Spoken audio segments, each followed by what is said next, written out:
Welcome everybody. This is the Select Board meeting for October 15th, 2019. And we know that the meeting has been properly warned. Jan told us so at 4:30 when we convened for an executive session. So the first order of business is to approve the minutes of October 1. Do I have a motion? So moved. Thank you. David has moved to approve the minutes from October 1. All those in favor? Aye. Aye. And that's 4-0 in favor. I am unexpectedly chair, so I didn't have any prepared remarks, but I do want to say that I, for one, am very excited that the Brattleboro Colonels are 7-0. It's been quite a few years, so I think we should congratulate the team, and they're doing quite well. It's very exciting. And Coach Pacheco. And the coach, of course. Yeah. Well, you can have your own remarks. Sorry. No kidding. Yeah, that's my only remark. And now we go to manager's comments. Thank you. I have two. The first is that we had talked during the summer months about anticipating the possibility of a utilities-related special select board meeting in the second half of October. Yeah. We're still working on the long-range plan for a very major capital project, as you know, that's at the center of that conversation regarding the upgrade and or replacement of the water treatment plant at Pleasant Valley Road. And so we've got some more work we need to do around that and some of the related issues before we'll be ready to bring the information forward for that special meeting.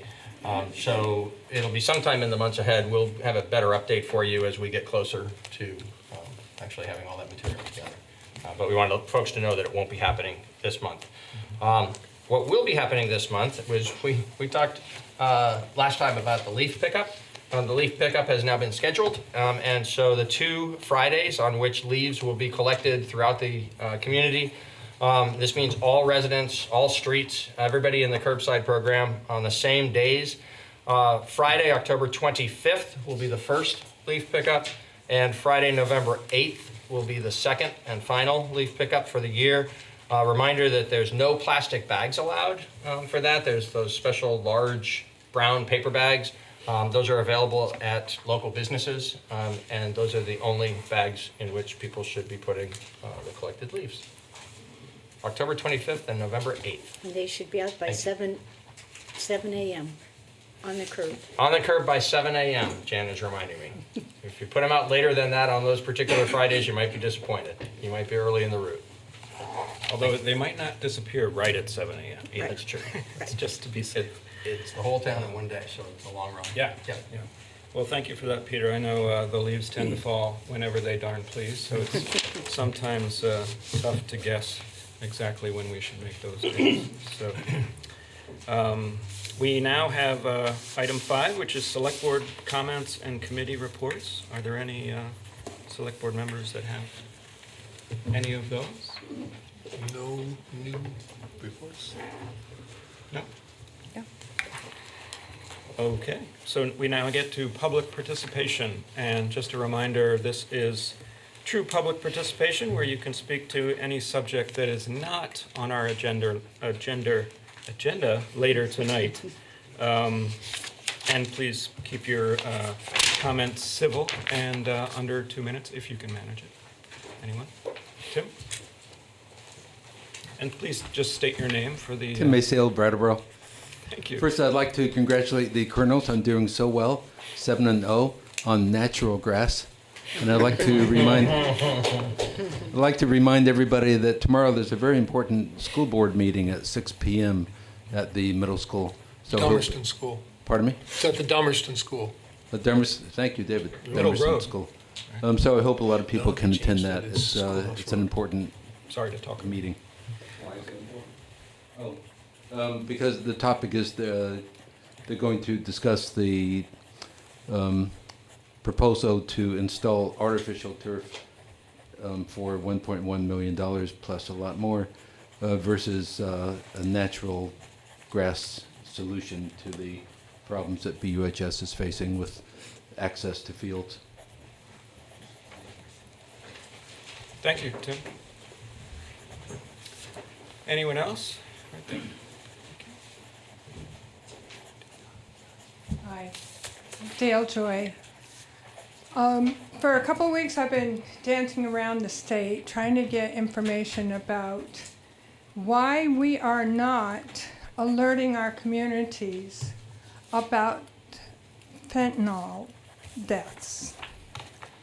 Since this whole last year, actually 100% of the deaths have been fentanyl poisoning. I went to the state. They told me to go to the town, talk to Jan. She told me to go to the health officer. So far, there has been 4 people died in 1 week of fentanyl poisoning here in this town, and it was kept quiet. The thing is they need to, every time somebody dies of fentanyl poisoning, they need to alert the community. These people with drug addiction have a attention span a lot shorter than average. They're scared to death of this, but they think the next batch coming in might be what they're used to. They have a chance with being given warnings. There is no more just heroin. It is fentanyl, and it is gonna kill you. We need that in our own town, not just Burlington doing it. We need to do it here. Thank you, Dale. I might just want to make a comment that opioid deaths are reported, but I don't think it goes into the detail of fentanyl versus other causes. It depends on the circumstance, and Yeah. it depends on where the death occurs, and there's a variety of factors related to whether it might be reported as a death at the hospital or a death, Yep. in rescue, or a death at the police department or the fire department. They cannot even do that. Well, we They- can't, It's best, yeah. Dale, we can't really get into a conversation about something that hasn't been warned, although we do have a conversation later about opioids litigation. that That's you're- different, yeah. Certainly, but I just didn't want people to think that it is not my impression that anything is being swept under the rug. It is mine. Okay, that's fair. And Anyone I else voted with people. public comment? No? Terrific. So we do not have any business as liquor commissioners or water and sewer commissioners tonight. So we're going to proceed with something that's in the unfinished business category. And that is a previous discussion on municipal broadband that we kicked off at our last meeting. And I think town staff would like to report a little bit more in that area. Thank you. So, yes, the board had requested some time back that staff do thorough research into what other communities had done in addressing the desire for better broadband services in their communities, what options might be available to the town. Patrick Moreland was the lead staff person on that effort, and over an extended period of time developed quite a volume of information that he distilled down into a report of about 10 pages or so that was presented in the materials for last month's meeting, or for the October 1st meeting. And he made a thorough presentation of that information at the October 1st meeting. There was then quite a robust conversation among the board members and involving members of the community. And at the end of that, the board asked that staff bring additional information that would sort of frame the context in which you might make sort of the next step decisions. And so that's what we've attempted to do here. Patrick has prepared an updated memorandum. He'll go through it here in a moment. We hope to be providing you the context that you need to decide how to proceed. Excellent, thank you. So, as Peter noted, this is a continuation of the discussion started 2 weeks ago.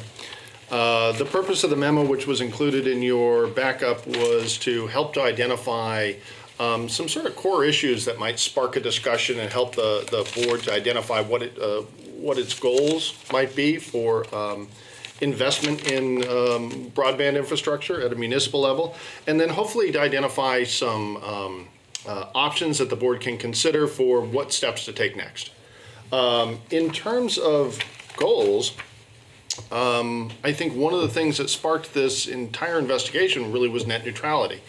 And I'm pretty happy to report that in all of the instances that we've examined, any of the municipal broadband projects, the issue of net neutrality has been managed. That is to say that in each of the examples, they have been able to build a municipal fiber network that was delivering net neutral services to its customers. So if we were to pursue a project, I think it's safe to say that we could preserve and ensure net neutrality for the citizens of Brattleboro. That's I think, a done deal. Some other things to consider is the goal of the town acting in this arena to provide an equal level of service to all locations in town, right? Currently, today, that isn't the case. But, you know, you may want to ask yourself, is my objective to ensure that, you know, out on Kelly Road or out on, you know, up at the top of Sunset Lake or out in the furthest reaches of Western Brattleboro, is it important for us to have the same level of service there that's available on Main Street? If that is, then that leads towards a project which is funded by general obligation bonding, because that's really the only way in which to ensure that you build out a network where everybody receives the same level of service. If you're required to use revenue bonds, you may not be able to demonstrate the same level of aggregated market demand. So, you know, you may end up with some really exceptional service over here, but not so much over there. So if your objective, one of the things you may want to consider is it your goal to have everybody have sort of service equity? Something for you to consider. Alternatively, is your objective to see to it that really high-speed, high-quality services are available in the urban downtown, with the idea being that if we see to it that this service is delivered equitably across all locations in Brattleboro, then maybe we're going against our position against sprawl, because maybe we're enabling folks to live out in the further reaches and make it more comfortable. And so you may want to ask yourself, you know, are we trying to see enhanced and improved development in the urban compact, so to speak, or are we trying to see equity? A couple of things for the board to consider. And then one of the things is, you know, is our objective to lower the cost of internet service. And you could see from the memo and the discussion we had 2 weeks ago, municipal fiber programs don't necessarily produce dramatically more affordable services. Some do, some don't. If affordability is of primary concern, then again, a project with that is funded with general obligation bonds may be to the board's liking. The model in Leverett, of course, is the classic example. They've got gigabit level network going to every location in town. They're paying $23 a month for that. Of course, their property taxes went up, but for the users of the service, it's relatively affordable. And you know, the degree to which, for example, landlords pass that cost on directly to their tenants remains to be seen, but it's just something for the board to consider. Is affordability really a motivating factor? In terms of where do we go from here, the next steps are pretty straightforward, I would think. Not included here is, of course, do nothing, but we start with a series of action steps ranging from relatively limited engagement to very bold and decisive action, and I'll sort of walk through them one at a time. The first one, starting out on the more limited scale, is to continue to participate in the ongoing regional discussions around a communication union district. These have already been sparked. There are our sister and brother communities across the Windham region are going to start meeting relatively soon. I believe the Windham Regional Commission is going to be playing an important role in this. I think they're looking to bring down some technical assistance from Central Vermont to help generate a discussion and to help each member community to identify, is this a good positive step for my town? And I think while a communications union district is not likely to be an immediate solution for any perceived problems in Brattleboro, there may also be no downside. So it's a type of thing where, we can be supportive of our regional neighbors, we can be, we can participate without any real liability, and you never know with issues like this. Things could change in a couple of years, and our participation in the district could be the solution that we just don't see today. But so staff would recommend continuing to participate in this and keeping the board up to date. Again, I see little downside to this. There's little liability, just some staff time to attend some meetings, at least at this point. The second step really goes to the heart of the general obligation bonding. As noted 2 weeks ago, Vermont municipalities are currently forbidden from using general obligation bonds for communication plant. That wasn't always the case, but it certainly is the case today. However, the legislature right now is investigating whether or not there should be changes to this, and there are some state officials that are currently investigating it. The Secretary of Administration, the State Treasurer, and the Executive Director for the Bond Bank. If the board believed that municipalities ought to have the right to use this tool if they wish to, then perhaps today or now is the time to let these people know our feelings on this subject, and perhaps we should communicate our thoughts on the subject to them in an effort to see if we can get some legislative fix. So number two, we could do, if the board was interested in doing that, and we could do it also at the same time as we do number one. So really no downside there. Number three, we start to get into more decisive action. This would include items 1 and 2, but it would also include setting aside a sum of $60,000 in the capital program for fiscal 21 for the purpose of hiring a consultant to begin to map out a network design and to advise us on the optimum legal structure and manner in which we should go about building a general obligation funded municipal broadband plan. And again, that could be done in coordination with the first two, but essentially this one amounts to we should put some money in the budget for a general obligation bond funded project. Number 4 is altogether different. Number 4 is saying that we should put some money in the budget, but not for a general obligation funded project, rather for a revenue bond funded project. This is slightly more expensive than the last choice. This one is estimated to be about $80,000. And the reason for the additional expense is it's just a good deal more complicated to plan for a revenue bond funded project. You know, with a general obligation bond, we need to convince ourselves as a community that this is what we wish to do, right? We need to go to representative town meeting. We need to decide as a community, this is our objective. We have it within our means, let's do it. With a revenue bond funded project, we need to not just persuade ourselves, but we need to persuade investors that this is the best place where your finances are going to earn the most interest, or be the safest investment. So the focus has really got to be much more on aggregating market demand and on having a persuasive and convincing business plan for the resulting entity. If the board wanted to pursue this, I would suggest we could put $80,000 into the fiscal 21 capital budget.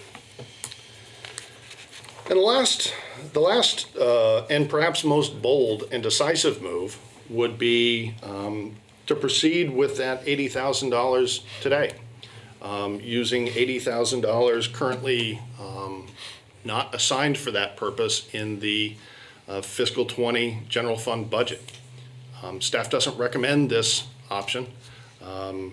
This would be an unbudgeted expense, and in a year where we've already had some unbudgeted expenses.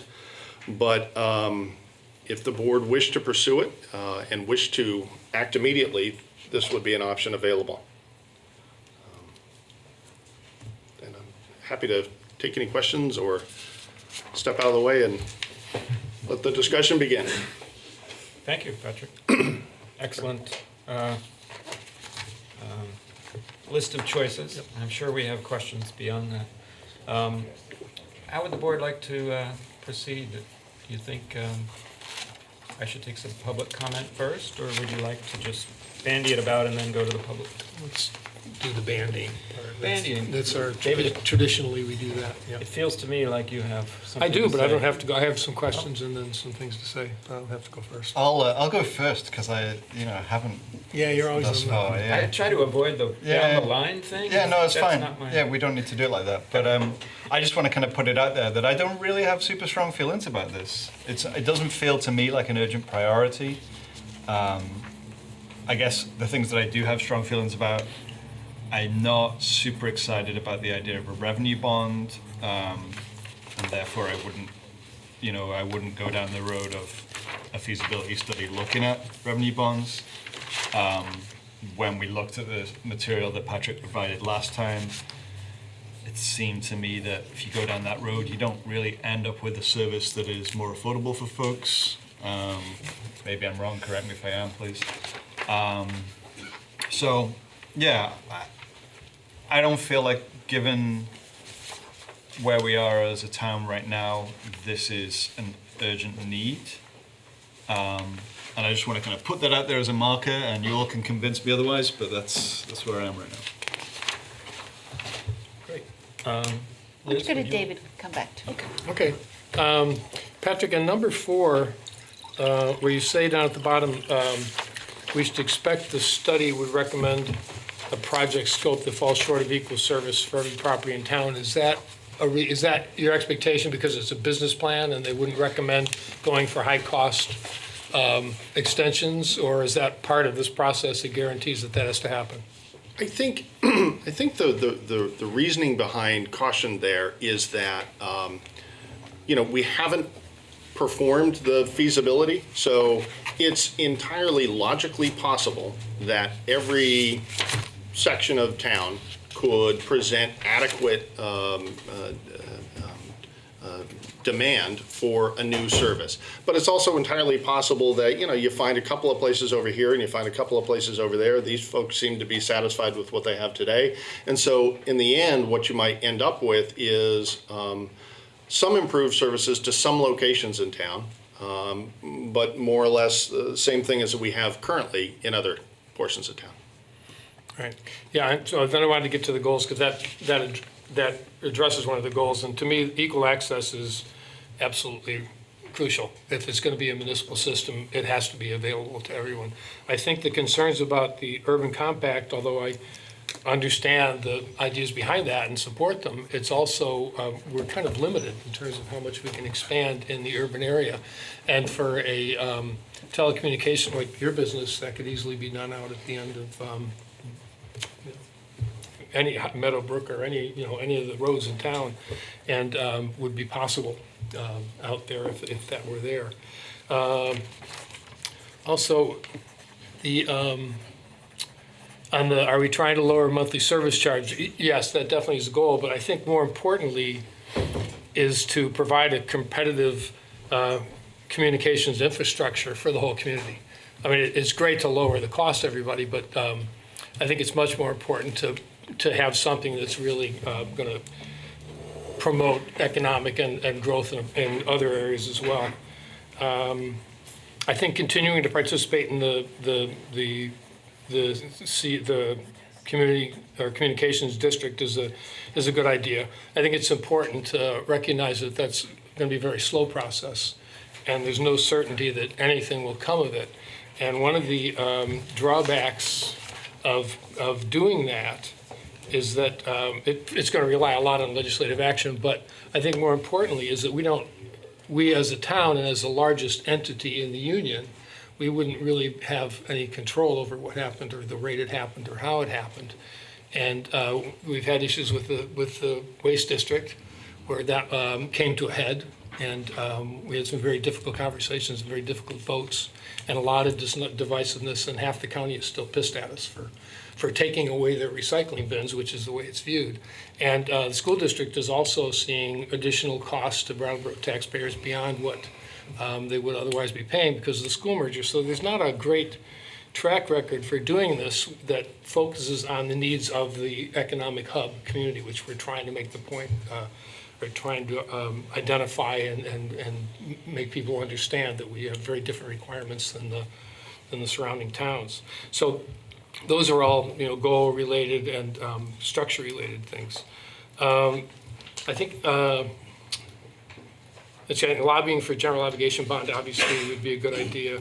I think the putting we're obviously going to talk more about this, but putting an item, putting an amount into the budget for a feasibility study, and it would be an estimate no matter what we went forward with, is what we did in terms of hiring a human resources person. We put the money in the budget in anticipation of wanting to take action. It's what we did with the sustainability coordinator. It's also what we did with the diversity training. We've had the funding for that in the budget. Now this is the third year, and this year we're going to spend it. So it's not unusual to put things, although a lot of people do complain about it, it's not unusual to put things in the budget that we might not wind up spending or might not spend in that allotted amount of time. I think, though, I'd like to address some of what Daniel said about not being really excited about or not seeing the, I can't remember your word, but not being urgency, that it didn't feel like an urgent thing. Yeah, that it we doesn't needed feel to urgent, address yeah. I think, last time I talked about the economic promise and a lot of the other possibility and the promise that fiber holds, but there are also health and mental health and family, health, mental health, elder care, family health issues and equity issues that it addresses, which are, I think, really crucial. So I'd like to read another, just a page and a half, and again, give credit to Susan Crawford and her book Fiber for most of these insights. So in terms of health issues, here are some examples. With fiber and really truly high-speed, high-quality internet, emergency medical teams could have a tablet with them that would enable a physician at the hospital to practically be with them in the ambulance. She could supervise the EMT procedures, ask the patient questions, access their medical records, check whether medication the EMTs have on hand can or should be given right away. She could review radiology and lab results that might exist for the patient, schedule scanning or surgery, and put people and resources in place while waiting for the ambulance to arrive. In the mental health field, and I don't want to really separate out the health, but we still do, it's all health, but we still do kind of separate these, so I'll continue to do that. Imagine the support that an isolated, anxious teenager would experience from having an opportunity to join a group of other students their age, talking several times a week with a skilled counselor, someone many miles away, or having individual sessions where the counselor can see every part of the student's facial expressions and body language. The student can see the care and respect in the eyes of the counselor and know they can trust him. In Chattanooga, they are already creating school clinics in the elementary schools. For families who don't have access to transportation to get basic medical care, these school clinics are serving them. These families already trust the school nurse and can find their way to school. Telemedicine in the schools can help school nurses serve as care coordinators, and we have to start viewing health as part of our community infrastructure. Elder care will include higher quality access, allowing home care providers to check in easily and see and talk to and get a really good reading on the people they're providing the care for and relieve some of the isolation and anxiety with a brief televisit. And the promise in equity issues, this is really I think the biggest thing, particularly for this community. Inadequate, unequal connectivity increases and strengthens existing patterns of inequality.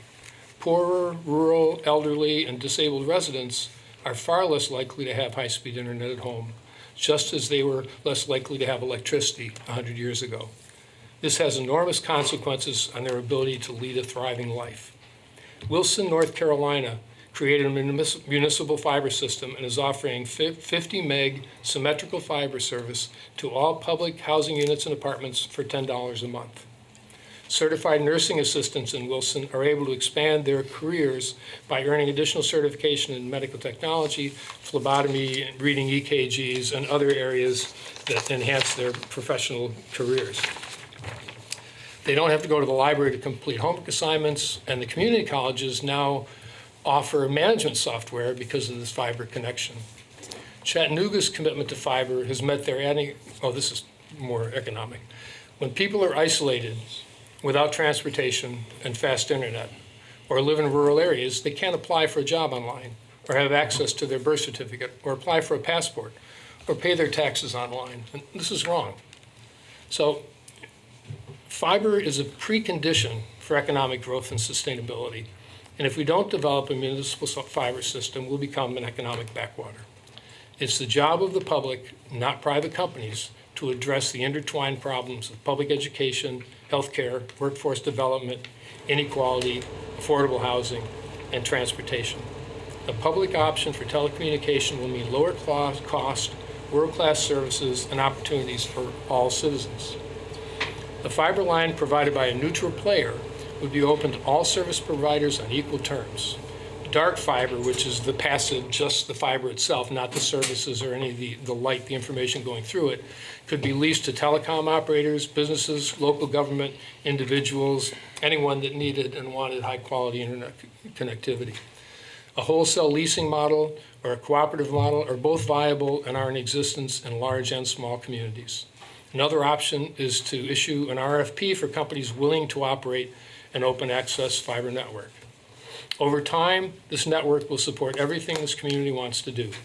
The steady revenue generated by this infrastructure will continue for years after the initial costs are recovered. Patrick mentioned the $23, I think, in Leverett, is it? Yeah. That $23 goes to pay those bonds. Steady, excuse me. reliable returns of 4 to 5% can be expected for a long time, and maintenance costs are low, perhaps 40% lower than the cost of copper. Ultimately, fiber is a public good. It will take time to pay for itself, but so does a sewer plant or a highway. It will facilitate rapid growth of innovation in transportation, energy, healthcare, manufacturing, education, job training, disability access, augmented and virtual reality, government services, and public safety, and will keep our living standards rising. It's basic infrastructure for a good life. If you don't mind, I think Patrick wanted to. Yeah. Yeah, I just wanted to make a clarifying point. That $23 and change that was the monthly recurring fee in Leverett goes to pay for the operations of the network. It does not cover the cost of paying for the bonds I to see. build. Right. So, one of the reasons why it's so doggone affordable. Do you want to chime in? I do. Again, thank you, Patrick. This is really helpful to lead our discussion. My goal would be to preserve net neutrality as the foremost goal. But I'm cautioned because with the recent federal court case, it is now up to the state to see if we can have our own statewide net neutrality. And I would be pleased to see what the state does with that task before them, before we barrel ahead and say, it's Brattleboro's #1 goal. Let's see what the state can do. I am not a big proponent of equal access to every place in Brattleboro. And my view of that equity issue is a little bit different because I view it as a very expensive proposition. And I understand from the Leverett case that while the individual rates may be low, the increase to taxes for providing the system is enormous. And Leverett was a very different type of community than Brattleboro, and we need to keep that in mind. And what I like to guard against is, while something may benefit everyone in town, the cost of it is borne precipitously by the middle class. And I think that type of equity is something that we need to keep foremost in our mind as we're being responsible to the taxpayers. I'm an urban compact kind of person, and I feel that having good service through the urban corridor and at the library would address many of the concerns that people have for, school children and so forth. So, again, what I think that we should do now is, which isn't in your list, Patrick, is see what the state does about net neutrality, number one. And then your number one in participating in these regional discussions. I appreciate David's concern about the whole hub issue, because Brattleboro always gets the burden that our surrounding communities don't have. But to be in the loop with these discussions as they go forward, I think is prudent for us to do and easy. Lobbying for the use of general obligation bonds is just a thing that we should pursue regardless of whether we use it for this or not. And funding of any kind at this point, I don't think is prudent, or the time has not come. I guess it's my turn. David, I had a question to clarify something you talked about, and I know it's someone else's words, I think, but they were talking about access in an ambulance situation, in emergency situations. How would that work with a locked fiber line? Are you speaking to build it out to a Wi-Fi situation? Well, primarily, the physician would have immediate access to that stuff. The connection to the ambulance wouldn't really necessarily require fiber connection. That would be a wireless connection. They'd have to have a radio signal transmitter, much as they do, or radio communication, much as they have right now. But so that's really all I can say. I mean, the book anticipates 5G connectivity, which I'm not necessarily. We'll see where that goes or how that plays out. But part of this is to not get stuck with 5G, which is going to be controlled by. I'm going to get on a tangent, so I'll be really brief. It's going to be controlled by large corporations and is not ever going to get out to the surrounding areas, and it necessitates the installation of these. They call them small cells, I think, but they're actually very wide, and they have to be just 100 or so feet apart. And just for comparison, when Comcast went to 4G, they had to install 30,000 across all of their service areas. Something like 30,000 new, I don't know what the right word is, but something to transmit or to boost the signal. It's more like 5 million if they're going to provide 5G, because it's a high frequency radio, not a low frequency radio, a lower frequency like 4G is. So that's a whole different bunch of technology. Yeah, So I can't really answer the the reason I question. threw that out there is some of what you said did strike me as some of the promise of 5G that I've heard about, which I've spoken with our legislature's representatives, and it's pretty far away for Vermont. And as you point And out, the fight is going to be ugly when it becomes close. yeah, and I think it's going to have sort of that last mile effect with the commerce. It'll never have a last. Right. It's way too expensive. But what those words also sort of reminded me that some of this conversation has not been had, that is sort of surrounding conversations like municipal Wi-Fi, providing Wi-Fi signal within the downtown compact at least, or perhaps even all of Brattleboro. Those are things that some people have mentioned to me that unfortunately we have not yet talked about in this situation, which I think would be quite good to have Brattleboro Wi-Fi that was, free or affordable or however. I believe that the town of Wilmington uses some of their money from their 1% local option sales tax to fund their downtown Wi-Fi service. And I believe Putting it out there. I believe Brattleboro All kinds of went. problems. There was a company that went down that road and it folded. I believe this was right when, quite a few years ago. But anyway, it wasn't a municipal situation. So that's sort of. I hate to pile on more questions to the already complex discussion we're going to have.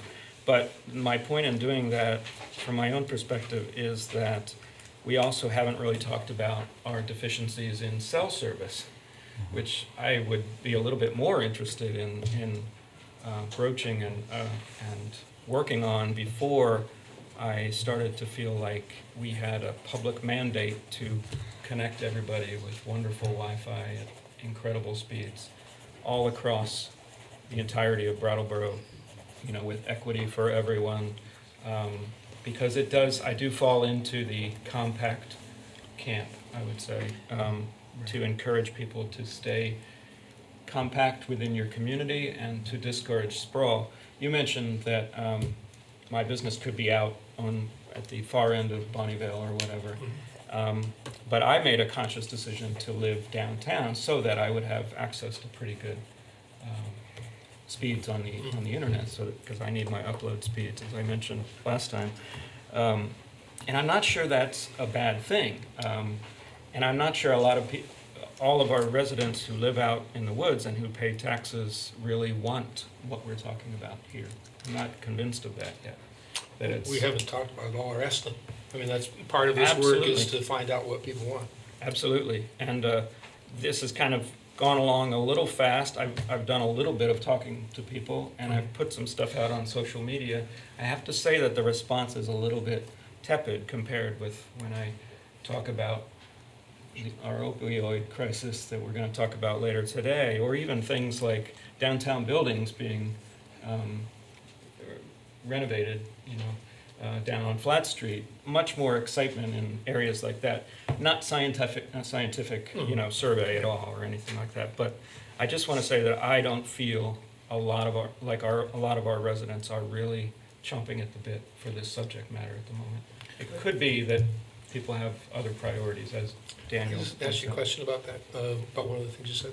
Sure. Yeah. About you deciding to come downtown because of the high-speed access which you need for your business. I would say stay downtown. Stay downtown, yeah. If that access were available, if you were moving into town now and that access were available pretty much anywhere in town, I mean, if you were coming to town, where would you come to live downtown? Or where would you locate your business in the core? I mean, where is there available space, or where is there a place for you to live? There's properties turning over all the time downtown. Is that what you mean? Is there not? Well, yeah, we've got, I don't see a lot of for sale signs around. I don't see a lot of turnover properties. We have empty storefronts, but it's, Well, we have a new building going up on Flat Street. These things don't happen quickly, but they go up steadily. And that's what we're trying to encourage by densifying, if you will, our downtown. That is a more earth-friendly approach to take, I think.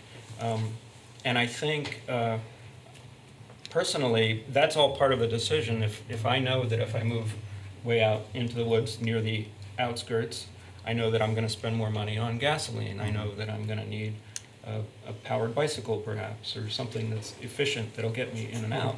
Whereas right now, I can walk to every service and store that I need. So it's a similar situation, I think, when it comes to decisions about high-speed internet. but your septic goes into a septic system and you've got a wood lot out there to cut Right. down your carbon footprint, so there's arguments on both sides. Yeah. And I think that's my point, is that I would like the community, I think for us it means representative town meeting.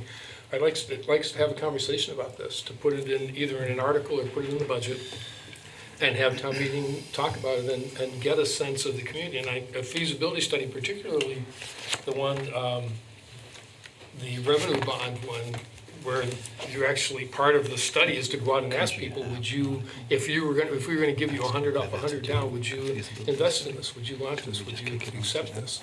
And to go to all, to go to all around the community and ascertain the interest and the willingness of people to support it. Because if it's a municipal system, people would lease access to the system.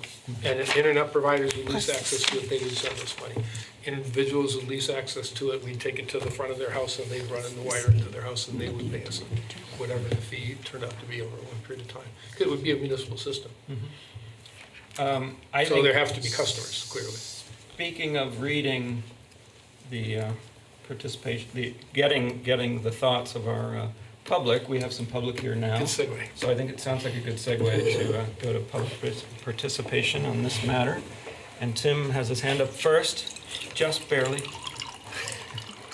And the matter is, should we go ahead with a feasibility study, or are we interested in municipal broadband? Or is We it? know yet. I think, thank you for that reminder, that we will try to keep this within the bounds of at least municipal broadband discussion and not currently go into cell signals or Wi-Fi signals. We're just going to try to keep it containable and. Well, you did broach the. I did. The cell and the 5G, so I think you have Sure. to expect some All response right, to that. now. Give you a taste of what's coming. Hey, Tim. Hi. Speaking as a taxpayer, property owner, middle-class member of the public, this is one of the most forward-thinking proposals I've heard from the select board in a long time. I don't know, I'm very excited by this. I want to say more forward-thinking than banning plastic bags. We were the first in the state to do that. That's history. At your urging. That's He wants what's next. Don't worry. Okay. Copper wire, as I understand it, was installed mainly for the transmission of voice. We have come so far beyond that. One thing that we can be assured, in the future, we're going to need more broadband. We know that. My understanding that fiber optics can transmit 1 gigabyte per second is tremendously more efficient. We haven't talked about security. Fiber optics is much more secure. You can't tap into a copper wire with fiber optics. I believe from all I've read that it's cheaper in the long run. And this gets to one of the main points that David addressed. With the income inequality that we know is so bad in our society, comes a digital divide. There are people who remain behind because they haven't got access to the internet, and this would address that. It would make it more accessible for the hospital, for certainly public access to computers, for job training and job searches through the library. Certainly schools would benefit from this. Beyond the balance sheet, there's really important social reasons to go ahead with this. And as a taxpayer, I would be so all for it. So, thank you. Ricky, did you want to? You did? Okay. Is there? Dan Foster, Putney, and the sole reason I came is to voice support for fiber optic and not wireless broadband. I have a sensitivity to wireless signals that I developed 6 or 8 months ago. And the only time I've traveled to Montpelier to testify about anything was to testify about how that's affected my life. I come to Brattleboro a lot less often than I used to do business. I'm more interested in seeing Wi-Fi free areas versus free Wi-Fi. And I think internet access is really important, but we need to remember that wireless signals can have an impact on people's health. And we're a lot more than just biochemistry, we're bioelectric beings. That's why a pacemaker works to support somebody's heart. And there is a lot of evidence to support that there's cross signaling with wireless electronics and our own electrical system. Thank you. Thank you. you. I have to agree with him. I've had to shut my computer down so many times because I have developed a sensitivity to Wi-Fi. And with the scientific studies out there, do we want to be responsible as a town if we go with any kind of Wi-Fi for the lawsuits over cancer? That is already evident in our science community. It's too bad it's not evident in just our community. Thank you. Does anyone else, just a reminder, we're trying to keep it to municipal broadband.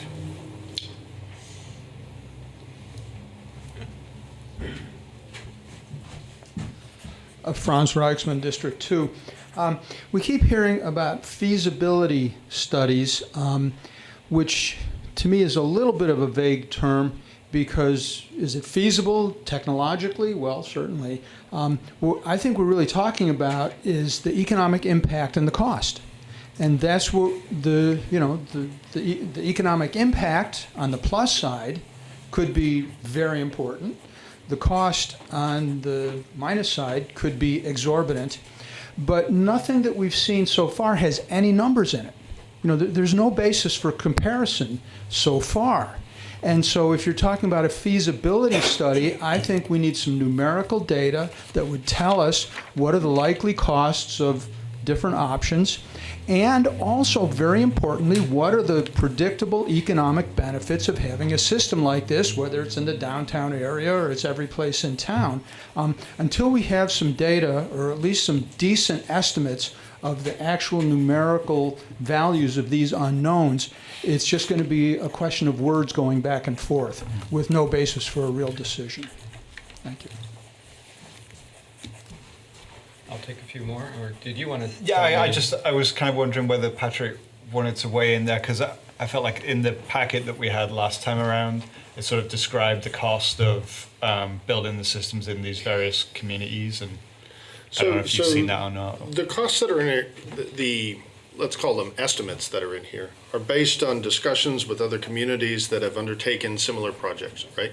And so those costs would help us to understand, what the network design is going to look like, help us to identify, what's the appropriate model. Are we going to build it ourselves? Are we going to contract for it to be built? Are we going to manage it ourselves? Are we going to have somebody else do that? Help us work through some of these issues, including setting up what's the level of service we're seeking to achieve, et cetera. Nowhere in this memo or in the previous memo does it begin to tackle the issue of what would be either the economic benefit of doing so or what would be the opportunity lost for not doing so. That really wasn't the scope that was asked of staff initially. It was, in essence, what have some other communities done, and at least in the work that's been performed so far, there's been no effort to, provide a convincing argument for why we should do this. That's been outside the scope of what's been researched. Really, it's more been a focus on if we knew this is what we wanted to do, what do we do next? And I think what we do next is pretty clear. We need some technical assistance. I think Liz, and then maybe we'll go back to our. So, Patrick, there's an opportunity for us to get some of those answers without funding a feasibility study by participating in the Communication Union District, would you say? I think participating in the district would potentially provide us some, if nothing else, some reduced cost in understanding a revenue bond funded project, because we would be doing it in partnership with our other local communities. So there could be a cost savings to be had by examining a network for, call it, a dozen towns rather than just doing it ourselves. And so it is an opportunity to just explore the topic without funding a study. Certainly the opportunity to learn more. When last we were meeting about this. The Windham Regional Commission was going to begin holding meetings. They were going to be working with the Vermont Department of Public Service, likely bringing down some technical assistance out of EC Fiber to help, bring some knowledge into the region to keep everybody informed as to how they could proceed. So, we could benefit from participation in that process. The purpose of those communications unions district is to make sure that towns have improved access to good internet, right?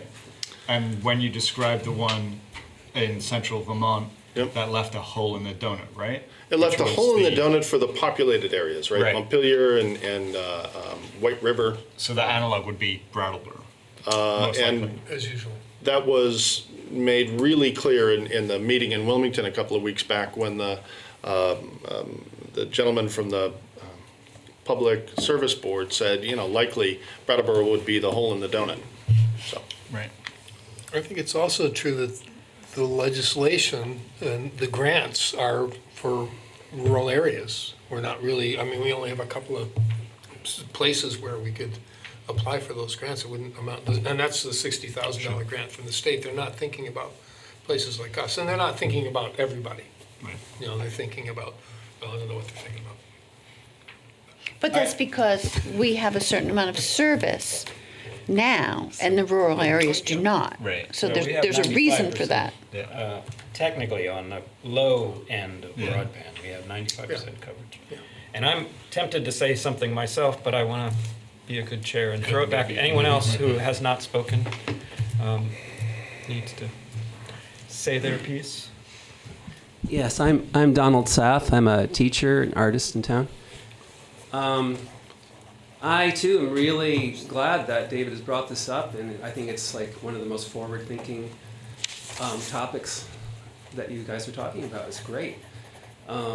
I think that fiber optics is like electricity. It's like telephones, and we're going to need it for the future, and we need it for everybody, not just for downtown. You keep talking about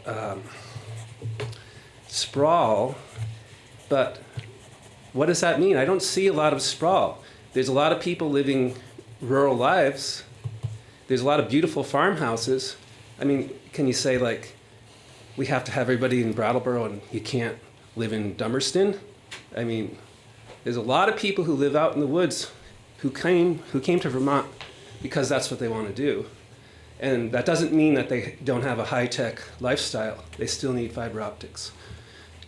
And, lastly, I think that you don't want to talk about wireless, but that is an important issue because fiber optics is a completely safe way to have this technology. And so that's an issue. It's something we're going to find out more about in the future because there's been 3 of us so far who have had problems with Wi-Fi, and it's real. So thank you.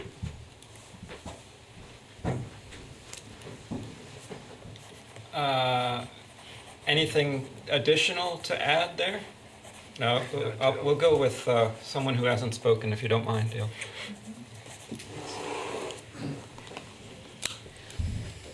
Yeah, thank you. This is Derek Jordan, and I'm a local musician. I live in Dummerston, but I spend a lot of time in Brattleboro. And I just want to say just 2 quick points is I totally support the fiber everywhere, to every building, every school, every business, every home. And I think for 2 main reasons. One is that we will retain our youth. Many young people are moving away because they don't have access. They can't have that kind of powerful access through their computer, through working at home, through a job. So they move to a larger city where they have more connections and they can do that. And the second reason is I do believe that if we provide fiber everywhere, we will attract people to Brattleboro. It will become an economic magnet for people to come here. And I think this is really these two issues are really thinking of the future of this town and this area. Thanks. Thank you. Ricky? Don't forget to remind us of your name and where you're from. Hi, I'm I Ricky Rosati, District 2, and I wish to, what's the word? I want to extend an Indigenous Remembrance Day every day to people, and in that line of thinking to encourage people to consider changing the educational mascots of the area, because I think that Colonel and Colonel's logos are pretty offensive, and I do support the teams finding a more honorable mascot. I personally, I'm very suggestible of what they could do, whatever that would be less offensive, but I like the rattlesnakes as an idea to propose to them, if any of them want to second motioning that. But to this subject that we're on, I really want to thank the public for enabling us the resources, means, times, and money and funding to all contribute these thoughts towards manifesting the subject of internet accessibility for us. And the most respectful way to proceed with that is, although we all contribute our thoughts to this respectfully with each other, we really need to respect the public's entitlement to vote on this, have direct democracy for them to choose, not just have representatives. Of course, the representatives will have a parliament to talk about these issues, but to have the actual vote be determined by the people who are paying for it, which is not just the property owners, not just the taxpayers, it's all of the public. Thank you. Thanks, Ricky. Unless there's any very pressing need of folks, I think I'll bring it back to the board. There was something, if the board doesn't mind, there's something I didn't get to say. And Patrick, I might ask you just for a clarification. In your where do we go from here, number 3, you were talking about if we were to decide to fund a feasibility study. You kick off by saying once the possibility of using a general obligation bond proceeds for communications plan. Are you saying that we really wouldn't be able to know if we could even go in that direction until number 2 is established for sure? Yeah, at this point in time, the municipalities are not allowed to use general obligation bond for the purchase of communication plant. So it really isn't an option available to us. It's an option that is being considered in Montpelier. And so, you know, the time might be right if this was something we thought was useful to let our feelings be known on the subject. But at the moment, while it would likely lead to a project that would maximize equity of service, it's just not one that's on the table for us. Thank you. Can I just? Well, it's a complete question about the funding. It's directly to that. No, it's not. Okay, I'll try not to forget what I was going to say. Go ahead. The legislation that included the grants, it included if municipalities made contracted with contractors, those contractors had access to municipal bonds or municipal bond rates. Is that correct? Is that a partnership could be developed between a municipality and a private entity that would enable them to access revenue bonds for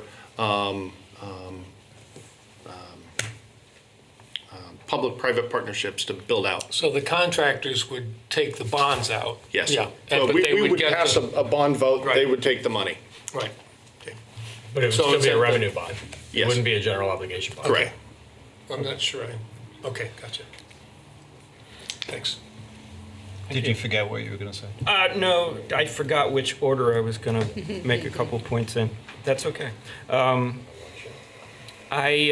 I just wanted to say that I definitely am in favor of option 1 and 2, the options, because they don't require funding yet, and they do depend on some other decisions being made out of our control.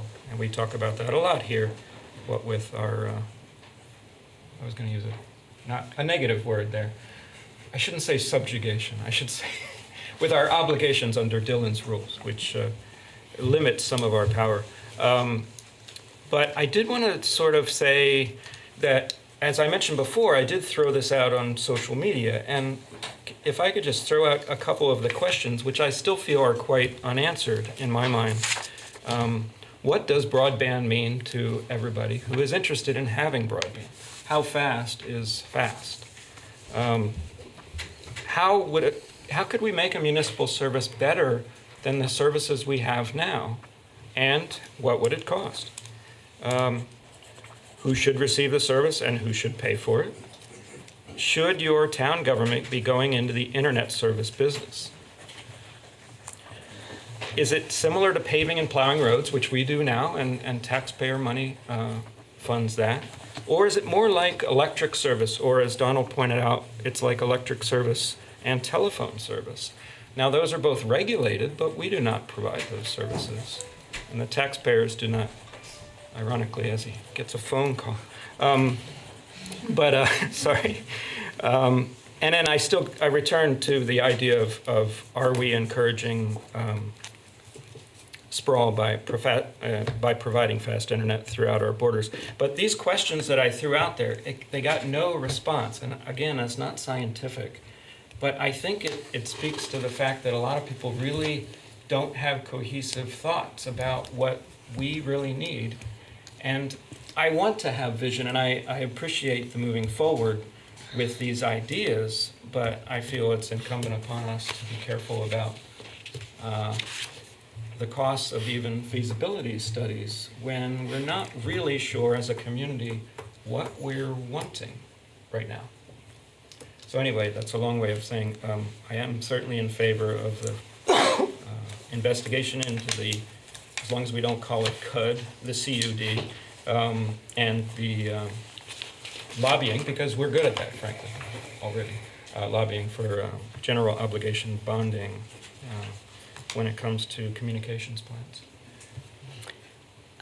Tim, I agree with you, and I would just add that we should add to our kind of waiting list of things outside our control, that the state will have the opportunity to act on net neutrality, and the outcome of that would have a bearing on what it is that we do. And I think even though there's a likelihood that a communications union district is not good for Brattleboro, that we can still use that process to learn a lot about what the options are and what we may ourselves want to do.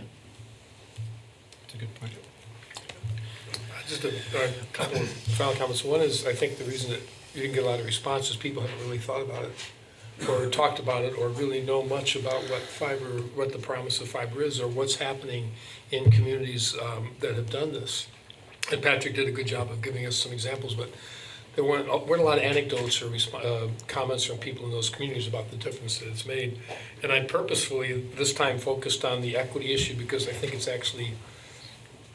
inequity in our civilization is a more important problem than economic development. I think there are some policies and practices and regulations in place that force that to be, force the inequity we have now, which is really beyond anything that we've ever seen before in the history of our country. And I think that's a huge issue, and this is an issue that holds a lot of promise for moderating those effects. But I do want to point out one economic thing that's true, and that's the Chattanooga thing I started to say out of place. Chattanooga put in a municipal fiber network, and it's meant they're adding jobs at a much higher rate than the state of Tennessee as a whole. And those jobs, jobs, most of them are in advanced manufacturing, logistics, and healthcare, well-paid areas. And that's a directly result of having that kind of access, that kind of service available. It's it provides what's needed for the future economic growth of the community. And I think that's why I would like us to at least have an article on the, I'm fine with 1 and 2. I think we won't see much at movement for years. I don't know how many years, but through the CUD. But I'd like to give the town meeting reps a chance to talk about it and time to do some, for the community to do some education and talk about the pluses and minuses and get some examples from surrounding. I mean, Chesterfield, right across the way, I don't know if they're connected yet, but that's an example that's really handy. Springfield has a limited system. There are others that there are studies and anecdotes about. So Wasn't I'd like the the community Chesterfield- to have an opportunity to learn about it and talk about it, and before we decide not to do anything about it. Sure. I think it's really short-sighted to just say, well, we'll just wait and see what the CUD does or what the state does, because they're not in any hurry, and they are under pressure from the large telecom community to make it Wi-Fi, make it 5G, and make it Wi-Fi service. So that's going to have a large impact on what the legislature does. So I would like us to, we don't have to decide tonight, but I'd like us to consider and maybe send out some more social media things and see if people want to talk about it. But to just say, well, we'll just do these two things is, I think, a really big mistake, very short sighted. Well, you're not suggesting, though, that we have to spend money in order to understand what the people of Brattleboro want, right? Because that's my concern, is that we're throwing, even the first option, we're throwing money at something that we don't know if that's really what our residents want. But So yeah. I'm encouraging the speaking to us, and that's what I was going to end my little, those questions that I ask are really important questions to answer, I think, before we embark in a direction of a feasibility study. Right. And What we're I'm not seeing- quite sure what we want to be studying the feasibility of. What I'm suggesting is that we have an article, and I think if there's not money associated with it, it's not going to, I'm not sure there's even reason to have, well, I don't know what it would say, but should the town commit a certain amount of money, and 60,000 is an estimate that we can start with, toward exploring the somebody wrote it down, or somebody said it, the costs, and Franz said it, the metrics, basically. Although it's hard to assess the value of being able to see your elderly mom's face on your computer when she's home all alone. But the economic and social impact and cost of a municipal fiber network. And have it be a concrete article that the town will then talk about and make a decision on. Because we don't know enough to make this decision at this point. I think there's a lot that we can learn before we take that step. I think we could, for example, ask Laura Sibilia, state representative in Wilmington, who has Dover, this, actually. Dover, Yeah. John Gannon would be very upset with you. sorry, as her special focus, her committee work, so forth. She's very involved in, first of all, getting the companies that work in the state to actually provide the services that they're contracted to provide.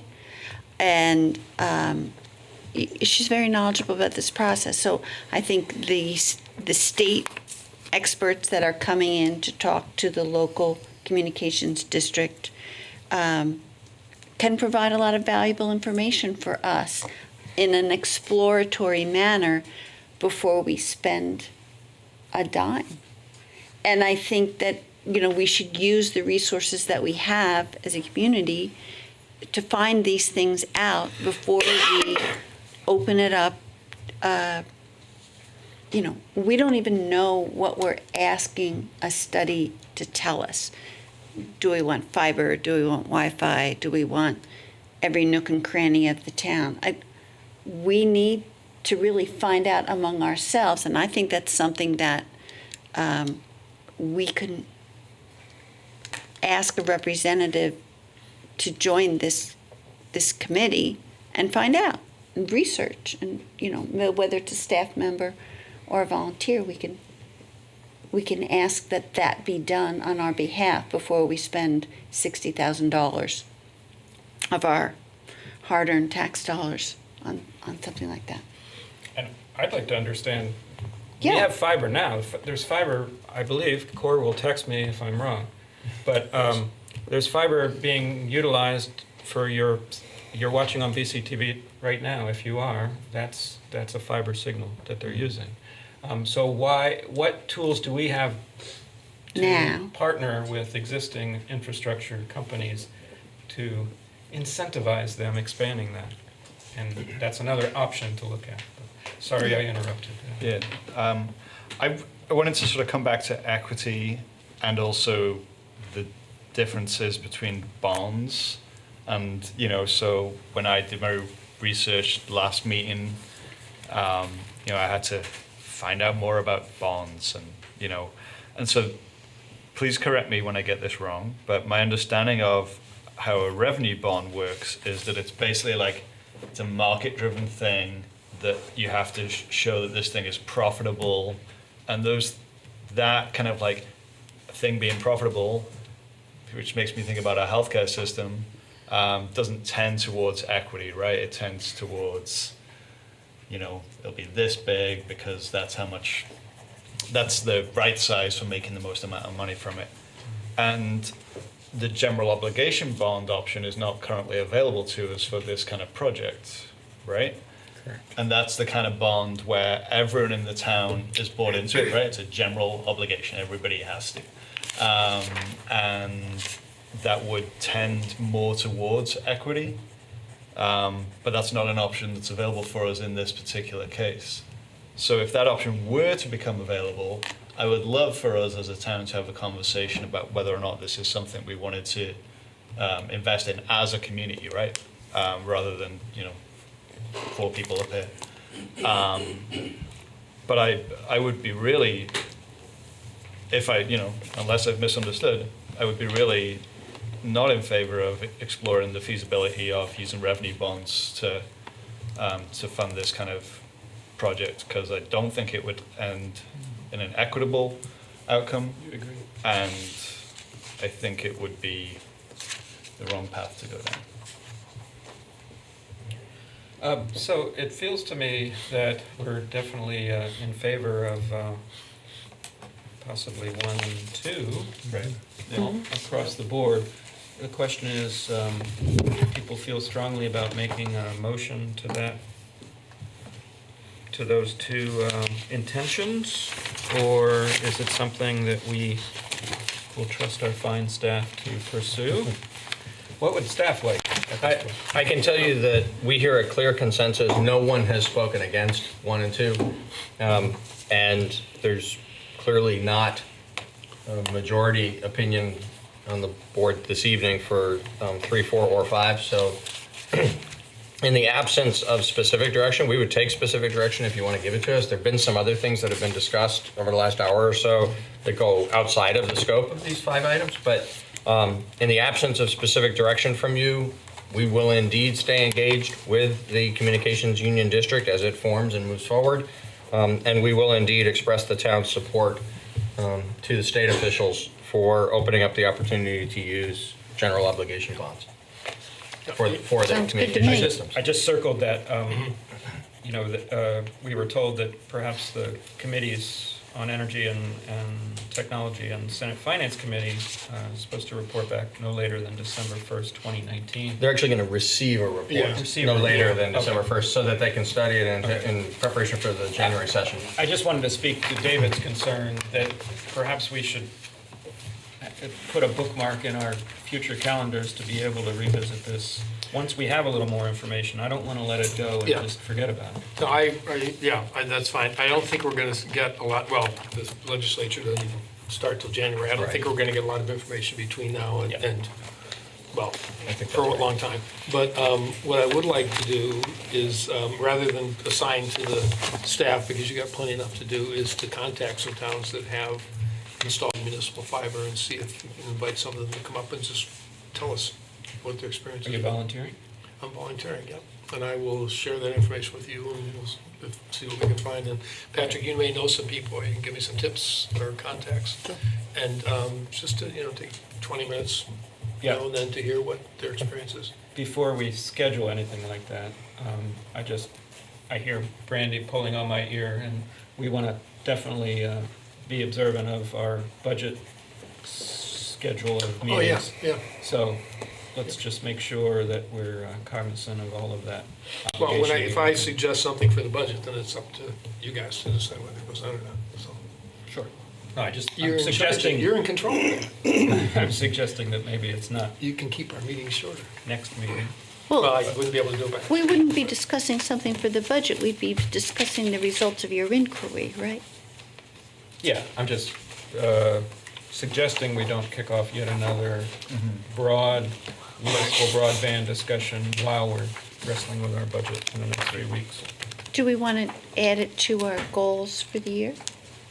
Oh, there you go. Maybe we can bring that up during that agenda item. July, August, September, October, we review them in December, we could talk. Actually, you'll be reviewing them at the end of the meeting tonight, but I would urge caution about adding to them mid-year. Yeah. They're already a long, Massive detailed document. list, and at some point, if we put everything that we think matters to the community, I'm sorry to say it pejoratively like that, but if the list could get so big that it no longer identifies priorities of the board for a particular year, but rather identifies more of an ongoing list of things we're working on. Sure. I think you want to be careful about that. True. Okay, thanks for everybody for participating. Is everybody comfortable with moving on, or? Yes. Okay. Thank you. So that was unfinished business. 7:45. Next one's a short one, right? Well, we'll see. The binder part wasn't short.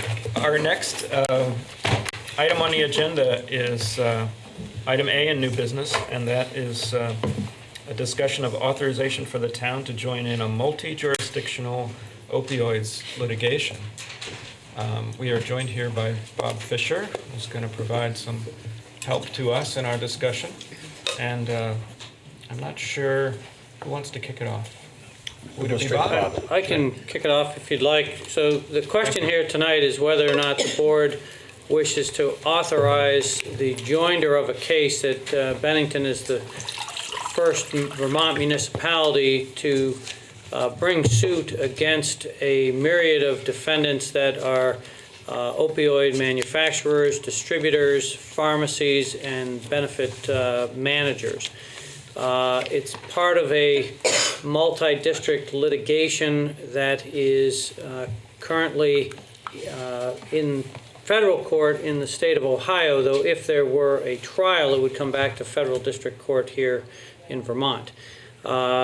We got on to this as far as the Vermont League of Cities and Towns hosted a forum on this opioid litigation about a month ago. I attended that on behalf of the town of Brattleboro to listen to the attorneys, to listen to Bennington's experience, and listen to the other municipalities that were represented there in terms of the attorneys bringing the suit, which are two firms, one from Texas. Currently I'm blanking of where the other one is from, but I'll get you that. And to listen to them describe the litigation and how that might proceed. So the suit seeks to hold accountable not only manufacturers, but distributors, pharmacies, and pharmacy benefit managers who have created, in large part, the allegations go, much of the opioid epidemic that is certainly here in Vermont as well as elsewhere in the country. But unlike the various states that are suing particular manufacturers, this goes after all of them on the base in an effort to try to halt the flow of the opioids, which become addictive, and then that leads to the crisis from the illegal drug market. But the statistics go that the great majority of addicts actually become addicted from being prescribed opioids. So this suit seeks to halt that stem of the flow of the opioids, seek conjunctive relief, recover money damages, and also then to reimburse the local governments for the costs of attending to and responding to the opioid epidemic. That's it in a nutshell as far as what it seeks to do. The legal causes of action include public nuisance, unjust enrichment, fraud, negligence, conspiracy, racketeering, among others. And the attorneys provided information, which we have both for Brattleboro and for the state, with regard to the dosage units that are prescribed not only per state but by the town. And it does it by the various manufacturer, by the distributors, and then right down to the local pharmacies. So some of the questions that, in terms of whether to go forward with this suit, deal with who you would want to include in that broad net of defendants. And I think primarily two questions that come up there. One, would you include all pharmacies or just national brands of pharmacies? And then questions have come up too with regard to doctors and why doctors may or may not be included in the mix. The current Bennington suit does not go after the doctors. The current Bennington suit excludes particular local Bennington pharmacies. The allegations, again, with regard to pharmacies specifically, if we zero in on that question, have to do with their duty to prevent diversion of these opioids from suspicious and false prescriptions. And then there's also, according to the complaint, the allegation that that the pharmacies have long histories, and this I think would need further investigation into the facts, of failure to abide by state and federal laws governing distribution and dispensing of prescription opioids. So they talk about forged prescriptions, invalid prescriptions, those sorts of things. So there's a whole history which, in reading the 170 page complaint, they go into, especially on the national pharmacy chains, the number of violations that they have with regard to those types of making of the prescription. So you would think, the question there is, if you're the pharmacy, you're getting a prescription from a doctor, and your job is to fill it and give it to the patient. Is that as innocent as that, or are the pharmacies failing to do their duty to look at these suspicious prescriptions or fraudulent prescriptions, etc.? So I look to the board for some direction or even a list of questions. If the board is not ready to go forward and authorize, let's join this multi-district litigation tonight, then I welcome any questions that the board has that I can then go to the the two law firms that are handling this multi-district litigation, get you answers for your next meeting so that you can make a more informed decision on that. Thank you. Thank you. Anybody want to jump in? And I have thoughts, of course, but just want to I'll defer. start, if you like. Sure. Well, thank you. It's helpful. I note that the litigation example says that each entity, including pharmacies, has incentives to move certain drugs over others. And I guess I would just like to understand more how the individual pharmacy has that power. I understand how all the other players do, but again, I see that transaction between the doctor and the pharmacy and wonder, why not the doctor? You know, where is their responsibility or irresponsibility? Where does that lie? So I would just like more information about that doctor-pharmacist relationship. Okay. And some of that is in one of the categories of defendants here are the pharmacy benefit managers. Yes, I understand that, and, yeah. And that's a different category than the pharmacies themselves. So the managers actually have the interplay between the insurance companies and the pharmacies and distributors of which drugs are going to be paid for by insurance, which ones are not, what the costs are going to be. So those managers play a very large role in directing the flow of these opioids. And that's a little bit different than just the pharmacies and what control the pharmacies themselves have as far as just filling prescriptions and at least contributing to the epidemic. So I can certainly find out more about that from the attorneys and try to find some more facts that are specific to at least Vermont. I'm not sure they will have specific examples of pharmacies right here in Brattleboro, but I certainly will ask. Thank you. No, go ahead. You want me to go? Yeah, it's fine. I was struck by some of the statistics that is listed within the body of the suit. One is that we are approaching one prescription for every man, woman, child in the state of Vermont having been prescribed over the course of a year. Now, in 2015, it was reported that 1.3 prescriptions, prescription for opioids was written for every 1.3 resident of Vermont. So that's something like close to 500,000 prescriptions, which is a doubling in 6 years.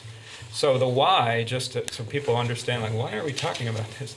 The why is that our entire country has been saturated with prescriptions, for better or worse, over the past 10, 15 years. And there's clear evidence of it. In fact, there's one study that says that 4 out of 5 current heroin users began with a prescription opioid, either obtained legally or illegally, which I thought was stunning, because even if it were something a little less, like half of all heroin users, there's clear evidence that people start with a prescription legitimate problem and pain, and then move on when they can no longer get that to obtainable drugs that are illegal. So this is, I think, a moral obligation of our community to pursue the wanton enrichment from overprescribing. And I join the concerns about, I'm unclear about the obligations of pharmacies, but I do want to point out that I think it would be morally reprehensible to exclude any local pharmacies from this scrutiny, even though I am a huge fan of our local pharmacies and any pharmacy that operates as a family-run business. But I think we have to look at the entire picture if we're going to, if to exclude locally owned from the CVSs and the Rite Aids seems hypocritical to me, and I would hope that the locally owned pharmacies down the road would be exonerated in this process, which might be healthy for them in the long run. So I just wanted to say that about the pharmacy question, because it's uncomfortable to think that the town of Brattleboro is going to be suing our locally owned pharmacies. But I think we have an obligation to look at every piece of the puzzle. It's a chain of links from the from the doctor to the pharmacy benefit managers to the pharmacies and the prescription makers, all along the line, everyone's role has to be examined, and I think we have to stay true to that that moral obligation if we're going to pursue this.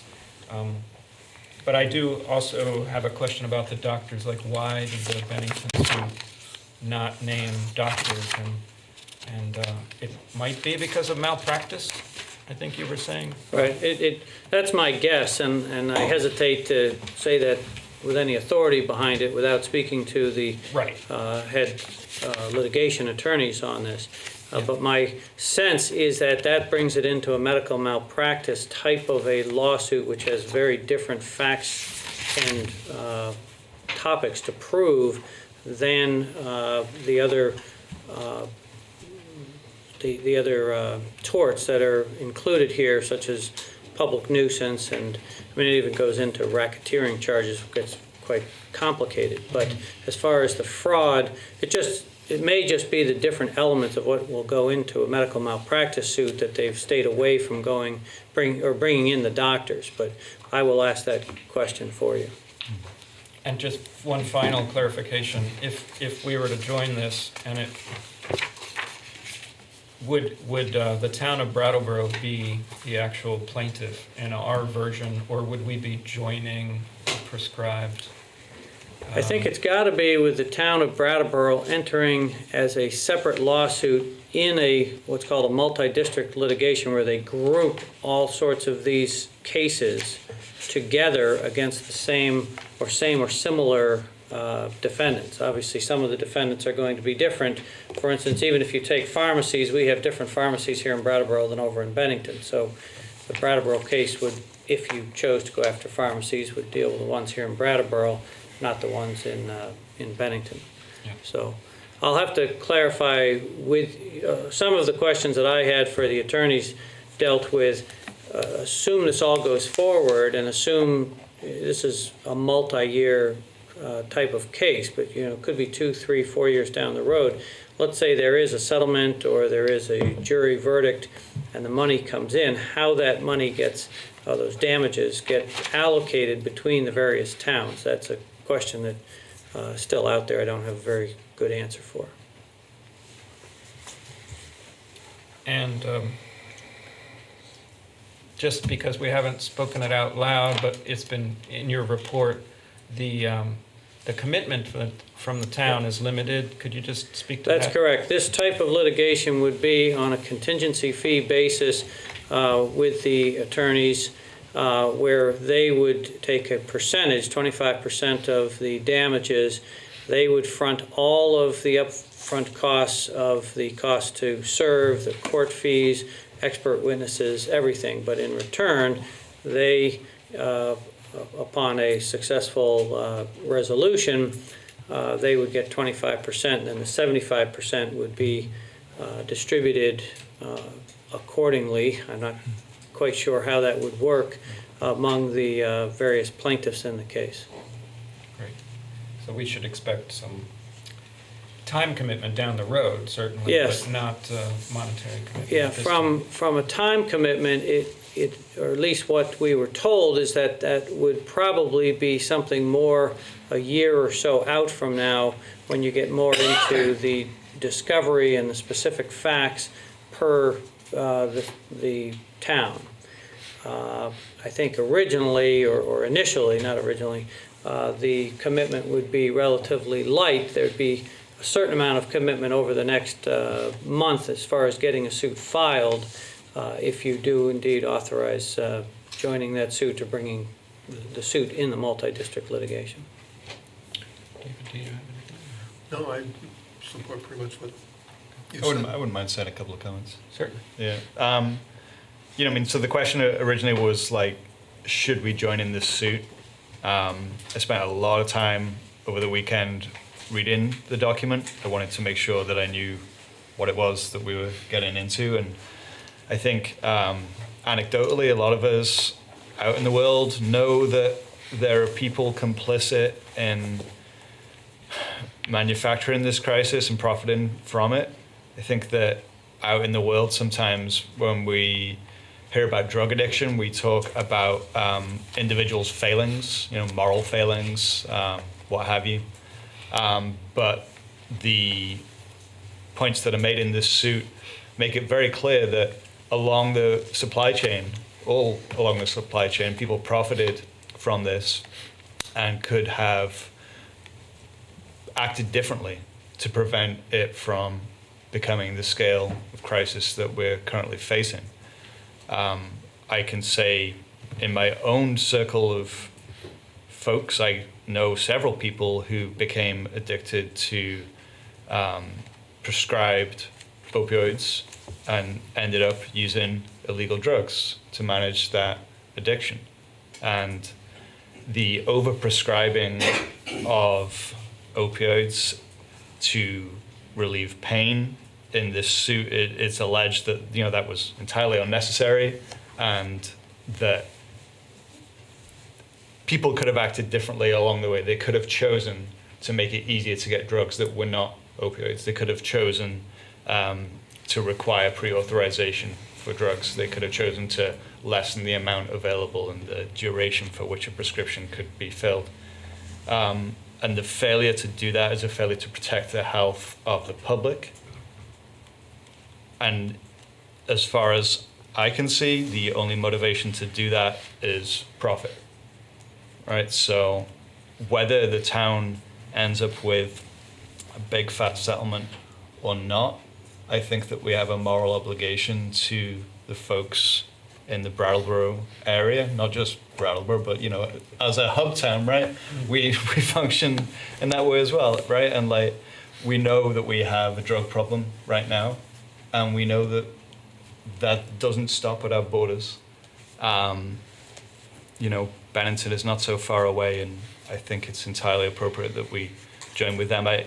Like the rest of the folks on the board, I have questions about what the liability is about doctors and their prescribing habits, and we also can see in this suit, and for folks that haven't read it, which I'm presuming is most of the people in Brattleboro, it's on the town website, right, under the supporting documents, and will be for a little bit longer. But doctors were given incentives to prescribe things, right, and lied to. And Franz is shaking his head. I'm not sure if he's shaking his head because he disagrees with the statement or some other reason. Maybe you'll tell me in a second, yeah.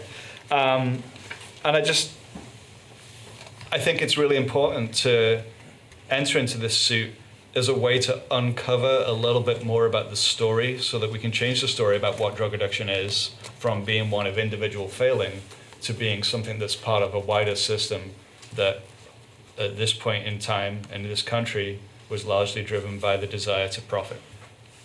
And when we talk about our health insurance payments later on, maybe we'll remember this. So. Well said. I just want to add one thing. When we're determining the damage to the community, of course there's treatment and prevention and so forth, but there's been so much damage to the children of our community, and I don't know how that's quantified, but it should be remembered. Thank you.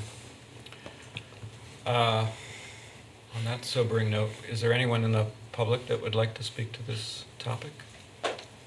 Franz barely went up first before. As someone who has written thousands, Remind us. Franz Reichsman, District 2, as someone who's written thousands of prescriptions for narcotics in the course of 30 years working in the emergency room, I would like to say that there are some doctors who really need to go to jail over this. The people who would write prescriptions after a 3-minute interview with someone and just run these pill mills giving out prescriptions for hundreds of narcotics, those people need to be dealt with. But for most physicians, this is not an issue at all. There was no profit involved in writing a prescription of almost any magnitude for narcotics. I mean, I had no opportunities to benefit from any prescriptions that I ever wrote. We couldn't even get a free lunch from the drug company representatives. I mean, there was a very severe crackdown on any kind of freebies that I was ever able to even visualize. I mean, that came on in the 1980s. When I was in training, yeah, we could have pizza at lunchtime and somebody would give us a talk about some antihypertensive medication. But that died out very quickly thereafter. So for the most part, physicians are not responsible for this. You know, as I said, I wrote thousands of prescriptions. You come into the emergency room with a bad toothache, I'm going to tell you, you know, try some Tylenol, try some ibuprofen. If that doesn't work, here's a prescription for a dozen Percocet, and you can take these until you talk to your dentist on Monday. I mean, that was a very typical way to proceed. I got scammed. I don't know how many times. I mean, I was often in the position in the emergency room. Somebody comes in, says that he or she is in pain, and what am I supposed to do? I'm supposed to say, well, I don't know about this one. And I decided early on I would rather write a prescription for a narcotic for somebody who doesn't need it and is going to go outside and sell it on the street than take the chance that I'm sending somebody out of there who really needs pain relief and is going to have a miserable time because I didn't feel I could trust them. And these are very real issues that I dealt with every day. Now, I was in the position of writing very small prescriptions because it was always the case of, you know, here you go, call your doctor when the office is open. So I wasn't in a position of writing prescriptions for dozens or hundreds of pills, and so I'm a little different in terms of that. But even those doctors in their family practice offices were in a tough spot of trying to decide how to help people. And aside from the ones who really just churned this system, who deserve everything the law can throw at them, for the most part, I think investigating the individual physicians is just barking up the wrong tree. And I would, you know, I'm not a pharmacist. I don't know really that much about it, but I know that if they showed up with a prescription from me, I mean, they could call me and ask if I really meant it, and I would say, yes, I really meant it, but, you know, that's their job to fill the prescription. I don't know how that differs in local versus chain pharmacies, et cetera. But, I mean, there's a substantial number of individuals here who I think were acting in good faith, and I would just urge you to keep that in mind. Thank you. I think we're definitely going to give some direction to investigate why the doctors are not mentioned in the original suit. David, you had a... Yeah, I just, thank you, Franz. It's important to keep that in mind. I think that none of this would, I mean, we're looking now at the people that abuse the system, but none of this would have been possible. I think it's important to remember this because we elect legislators and they make these decisions and they control a lot of the regulations that get made. I think it's important to point out that in 2001, the FDA changed the labeling with absolutely no research basis whatsoever. They expanded the use of OxyContin in particular to just about anybody with chronic ailment. And they changed the labeling. The first thing you would see on the label when this began was that this was approved, or indicated, I guess is the word that they use, for daily, around-the-clock, long-term treatment of pain. And with zero research showing that, and with all kinds of research, and every lay person in, well, I wouldn't say in the world, but most lay people know that what happens when you take round-the-clock, long-term opioids, what happens is you become addicted. And that was not considered. They were given, the FDA gave them complete license to do all the things that they did that got us where we are now. That's the inception of the issue. That's the inception of the crisis. And so far, the FDA has not changed that indication. And I asked Welch about it, and he said, oh, I think that's changed, but he was wrong. It hasn't changed. So I just wanted to just toss that out there as the starting point of all this and where the responsibility started with the people that are supposed to protect us, and they obviously protected the pharmaceutical companies instead. Dale? First, David, the FDA, most of those guys go to work for pharmaceuticals right after they're finished, okay? That's the research that they've done on these guys that okay a lot of things they shouldn't be. Second, I'm going to say something in this room. I was an addict at 14 years old because of a doctor. My parents went through 9 months of hell. So did I. We didn't know what was going on. I was diagnosed with irritable bowel syndrome. I do not take chemicals at all. I will not take a prescription from a doctor. I went to nursing school. I have seen doctors abuse things right here in Brattleboro.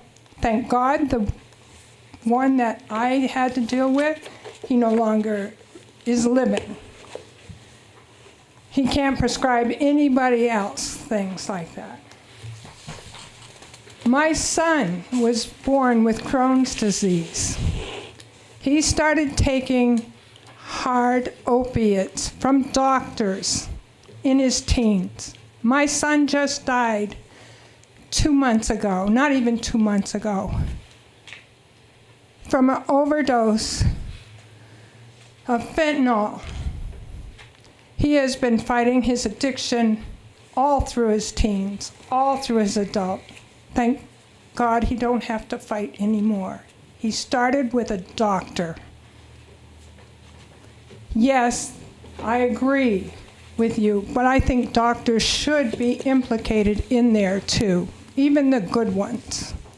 Maybe we can keep them all under control. Thank you.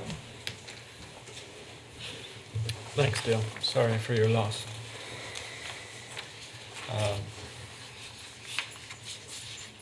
So, where do we want to proceed from here? Oh, sorry, Ricky, do you want to say something? Hi, I'm Ricky Rosati, District 2, and one of my first questions is, I'm curious if marijuana is being classified as an opioid in any of these cases? No, I but don't think so, given the complaint that we have reviewed. I'm glad to hear that. So I think what I would like to propose as being perhaps an effective way to approach this case is by citing Vermont Constitution Chapter, get your pens out, 13 VSA 352 for 365EF, which assures animals, and humans are animals, the adequate food, water, shelter, sanitization, and medical attention. And so another way to look at those basic needs is universal health care. And what is part of contributing to opioid addiction is because the public is not given universal health care for preventative medicine and preventative general wellness and health quality. There is so much pain management that people need to be able to access, and instead of, although there's going to be, of course, a punitive repercussion to abuse, we really need to go and enable preventative medicine measures. Is there Thank a you. response to that? Oh, I don't think we can't really make time for that large of a question right now, Vicky. But I did write down that number, so I'm going to look into that. If you need me to repeat it, you have my contact information. Yes, I But do. I found it at the VCA, the Veterinarians Association on Putney Road, and it's just a really beautiful citation that we can reference in a lot of litigation cases. Thank you. Thank you. Seeing as how we have other business and we have a clear consensus up here that joining this suit is in the best interest of the town, I think we do have to answer a few questions, but is everybody in agreement that we want to proceed Yeah. at Yes. Try to make a at good decision next speed week, next time. and bring it back for next Yes. or next meeting? I Sure. should say. Hey, thanks, Bob. That's very doable, so I'll get those answers and report back to you on that. And thank you so much for the great work on it. I mean, You're welcome. you're the reason why I didn't read every single page of this. Because we know But I you did read a lot of this. I did read a lot of this. Thank you again. And you have pretty clear direction to coordinate with. We're all set on the questions to follow up on, and we'll bring you back a supplemental report with the answers for, hopefully put you in a position where you can actually take action on this next time. Thank you. Thank you both. Next on our agenda is an update from the Windham Solid Waste Management District. Is oh, that's right. You've been waiting so patiently. Thank you for coming. Are we going to be able to? You'll be coming all the time. You see how exciting these meetings are. Can we talk compost? Certainly. I'm going to let you give up the. Phil's going to do a little introduction. I am certainly delighted to have the opportunity to meet with you face to face. I hope you had a chance to enjoy what was a lovely holiday weekend with probably the best year ever that we've seen for our foliage. Was great. It was the best It was year a for good foliage year. and for traffic. Yes, yes. Or the worst year, I'm not sure. That's which. absolutely true. Michelle, would you mind just introducing yourself? I do not and your mind at role? all. There are a few people here who know me, and then there are the rest who don't. I am Michelle Cherrier, and I live in Dummerston. I represent the town of Dummerston to the Windham Solid Waste Management District. I am not in any way, nor have I ever been, associated with the business of the district because at this point in my life, I'm a housewife. So I don't want you to think that I bring a special bias to the subject matter. I have, however, been a rabid recycler since I was 19, and as near as I can, I will always try to live as close to zero waste as possible, at any rate. May I say it's a delight to be here and to talk to you, and I hope that, the news that we bring you tonight, simply an update from the district that you belong to, is not nearly as concerning as either Broadband or certainly, litigation for opioid business. So with that in mind, I think probably everyone knows Bob Spencer, our executive director. He gets to be in the newspaper a little more than I do. Perhaps more than we want. But the district, of course, works on every town's benefit who belongs to the district to make sure that we are diverting everything that's possible that we call waste into a higher use rather than having it go to a landfill and become what we know of as waste. And in fact, a very intelligent man once said, just look to Mother Nature for your example, because there is no waste in nature. So that drives me to making sure we're doing everything possible. And so every town that belongs, we meet once a month and everyone has a representative. I'm happy to see the Brattleboro representative here tonight, and even the alternative too. So thank you for your service.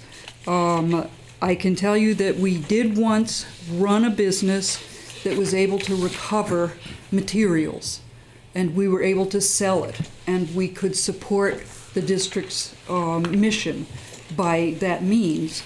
That, however, is no longer the case directly, since we don't take and recycle materials directly.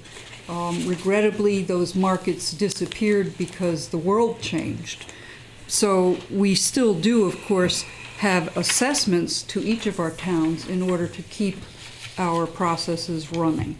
So you will see from the handout, I think, that Bob has provided, that we do have an assessment for Brattleboro, and it's changed since the materials recovery facility was closed, but it's certainly gone down every year since then. And I credit a great deal of that with the next biggest thing that's happening that we maybe not have noticed, which is that we all eat. We all create waste, and most people don't realize that food is usually more than 60% of our own personal waste stream. And so therefore, since 2012, Mr. Spencer, in his intelligence and foresight, has started us down a road of commercial composting. So we can take whatever it is that you can't compost at home in your vegetarian compost bin, or perhaps don't even have access to. I was, an apartment dweller here in Brattleboro, so I understand what that's like. But we will take that compost and turn it into a reusable and highly valued substance that we sell and we make money at. And we're probably the longest running so far in the state. So I would say that, Bob, if you have any comments that you'd like to make about the up and coming future nature of composting, since the state has seen fit to make it a requirement, we think, very shortly by law. That remains to be seen whether or not it actually comes to pass. But we do it. Sure. Well, I apologize for handing this tonight. We set this agenda for the select board just barely 10 days ago, and I really didn't have a chance to get this prepared for your mailing last week. So there's a lot of information here. Yes. It took a lot of time from various staff. And I'm not here to go through all of it, but I wanted to just discuss the highlights and also acknowledge that the town, I believe, is hiring a sustainability coordinator. And I feel, and I think that's a great thing, it's going to open up whole new doors, but Brattleboro is a leading municipal government in sustainability initiatives, and we're proud to be part of a number of those. And we're really working closely. Patrick is on our finance committee. He's vice chair of the district. He participates actively. And when we were going through the MRF closure, Peter was very involved. So we've had a strong working relationship. We also work closely with Triple T Trucking, and Patrick and Peter Gaskell from Triple T and I presented at a statewide conference in April, as we were invited to talk about this model program that's going on in Brattleboro that other towns haven't been able to pull off yet. There's no other municipally sponsored residential organics collection program in the state of Vermont. And we do it not only for the green value, but for the dollar value. Brattleboro saves money, the district makes money, Yes. and a private company is hopefully making some money on it. So we're proud of this relationship that we didn't really know how to plan it, it just sort of evolved. But a lot of close working. The only contract the district has for food scraps, or food, it's food waste, but the politically correct term is food scraps, because there is no waste, is with the town of Brattleboro for your curbside organics, which, by the way, and as Peter announced, includes the yard waste, which we'll start getting again. Yes. So I would just hit the highlights that, as Michelle said, our assessments to the town have decreased. It's a per capita, and it's based on what revenue doesn't cover of our expenses. And I remember actually when the MRF was at its most expensive stages, it was over $180,000 a year in Brattleboro. I remember the number 170 something, and it was 10% of a $17 million. It was 1% of a $17 million budget. Yeah. Of course, some people thought it was 50%, but there's also, so you're paying your assessment is for about $83,000 this year. We also pay a tax to the town. It's a negotiated payment in lieu of taxes. It's based at around 5%, maybe 5.2. It was revised a couple of years ago. Not a big number, but about $4,500 this last year. The other tax payment that accrues to the town from our activities is the new solar array, which Dave and Tim and some others here had an active role in making happen. The municipal tax that the private company paid was around $67,000. Education tax at about $84,000. Now, I handed out this little flyer, which we just did, which describes our transfer station. We offer probably the most comprehensive range of recycling services in Vermont. You can basically recycle just about everything. And over 75% of every ton, and we weigh everything that comes in, is recycled, as Michelle was saying. So we keep pushing that envelope. The only things we can't recycle are trash, which goes to landfill, and demolition debris, which goes to landfill. And we're working, I hope, on And we're working on some of those. The transfer station is very popular, very busy. We sold almost 600 stickers for residents and businesses from the town to utilize that facility, even though you have full service for residential here. Composting facility has really taken off. Again, we started this prior to the mandates of the state, and we're diverting over 600 tons of food scraps from your residents, which includes soiled paper and cardboard, saving $27,000 or maybe a little more per year. We also provide composting services for a lot of businesses. In fact, I'm working with Fibermark, the new Long Falls paperboard right now. Oh, great. Last fall, I was composting their leftover paper fiber.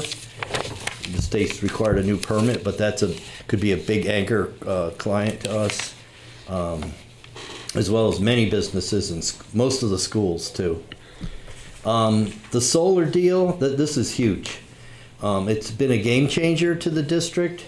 Oh, by the way, we sold over 3,000 yards of compost this year. We branded it as Brattle Grow.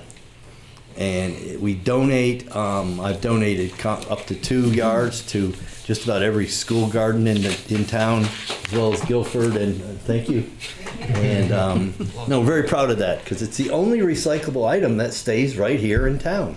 Everything else goes somewhere else.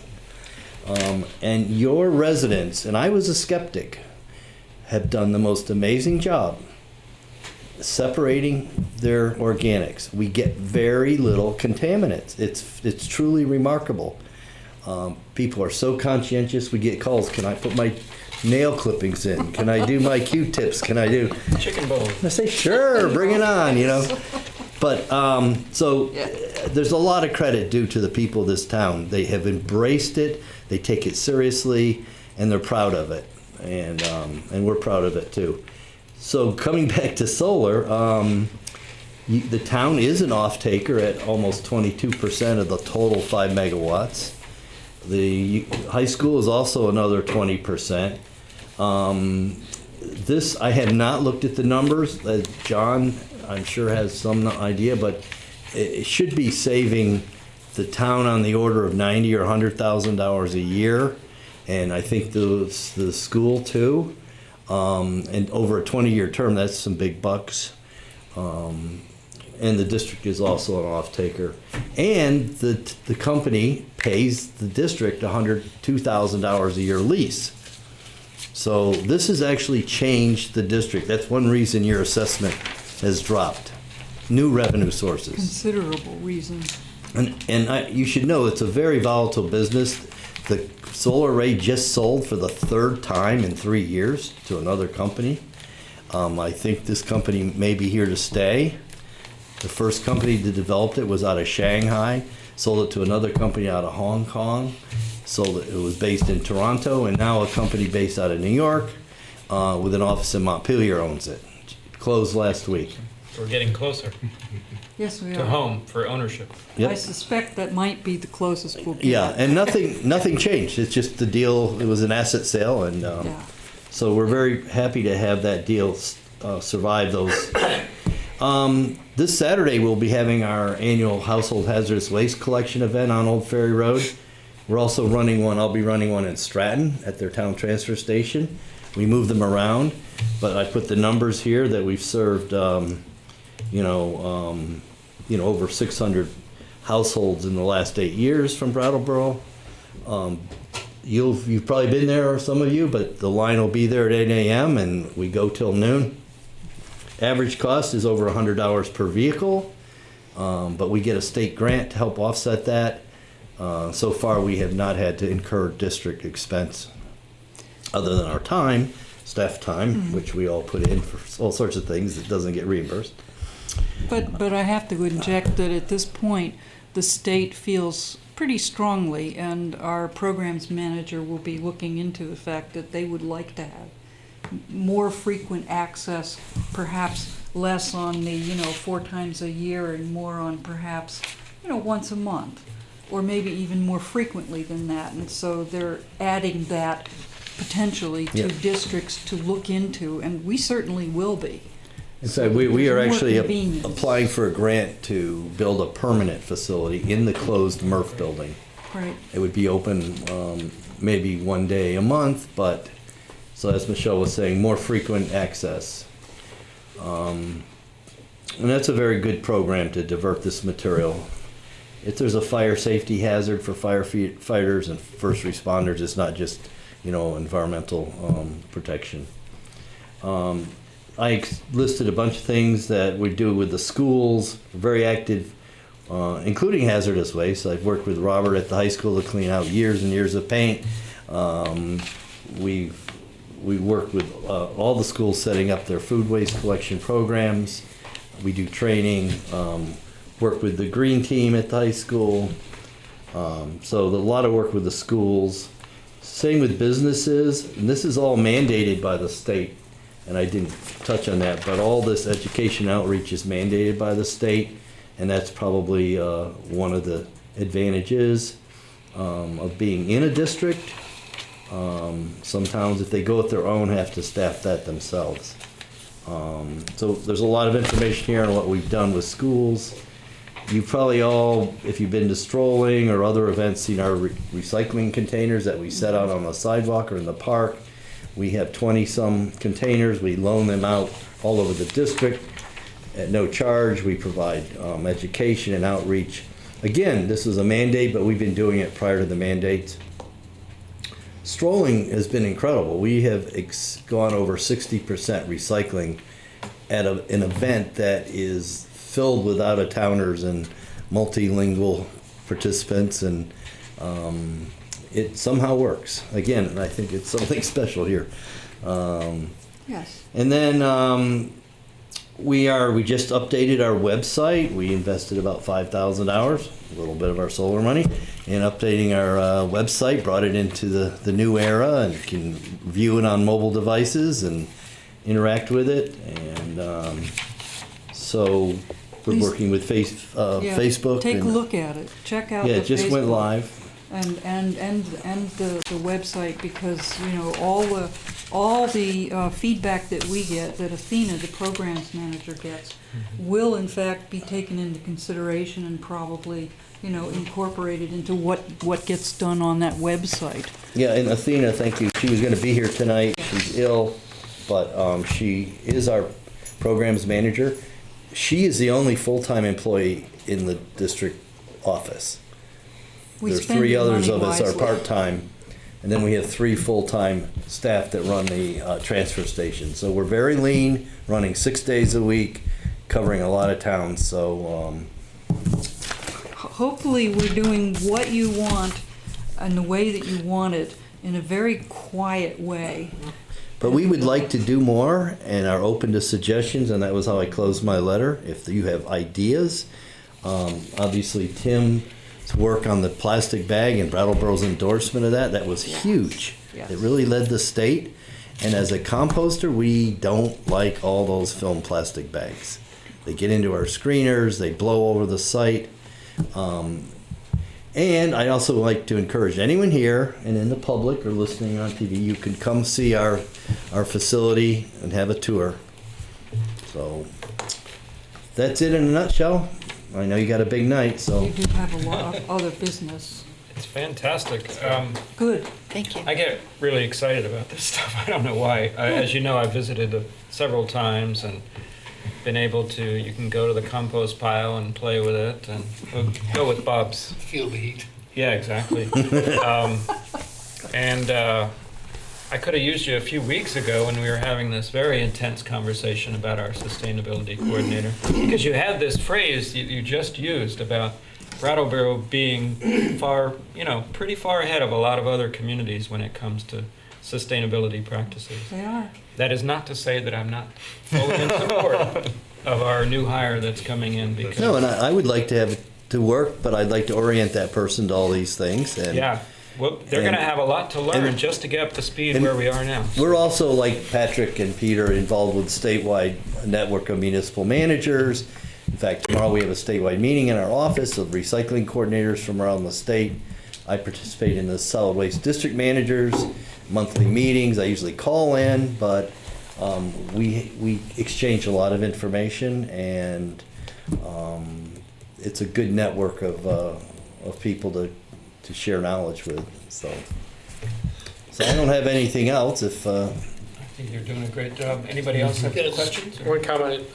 and Dave was on the board for quite a few years. Yeah. Well, and was there to get the solar thing started. And I just want to point out, although Brattleboro is a forward-looking community, at that time, it was very difficult to get the select board to get on board. Remember, it was a long process to get them to commit to taking that chunk so that the funding could go through. And it was a long time before we had a majority that saw the value or believed that there was actually a value there. So it's not, sometimes it's not apparent early on. But No, but you're right. Care was you have to taken. look down the road if you want to see what's coming. Yes. Yeah. Yes, indeed. And thank you for your support. And thank you for your encouragement. And really, don't withhold any comments, questions, or hopefully there's no criticisms. We'll listen to all of them. Daniel might have one. Yeah, I just took a look at the website. It was very helpful. Right here. And I did right here. And Good. it was quite Excellent. easy for me to get. It loaded, all right. Anyway, whatever. The information on there was useful, and I think that folks at home who are wondering like what can be recycled, what can be composted, like it's a good place to take a look at. I had a question about the solar array. Seeing this information reminded me that Lester Humphreys, who used to be on the Energy Committee, was curious about whether or not the renewable energy credits from the array's output are being retired or not. I don't know if that's a question for you or a question for Patrick or for Peter or somebody else in this room. Well, we talked about this at our board meeting last Thursday.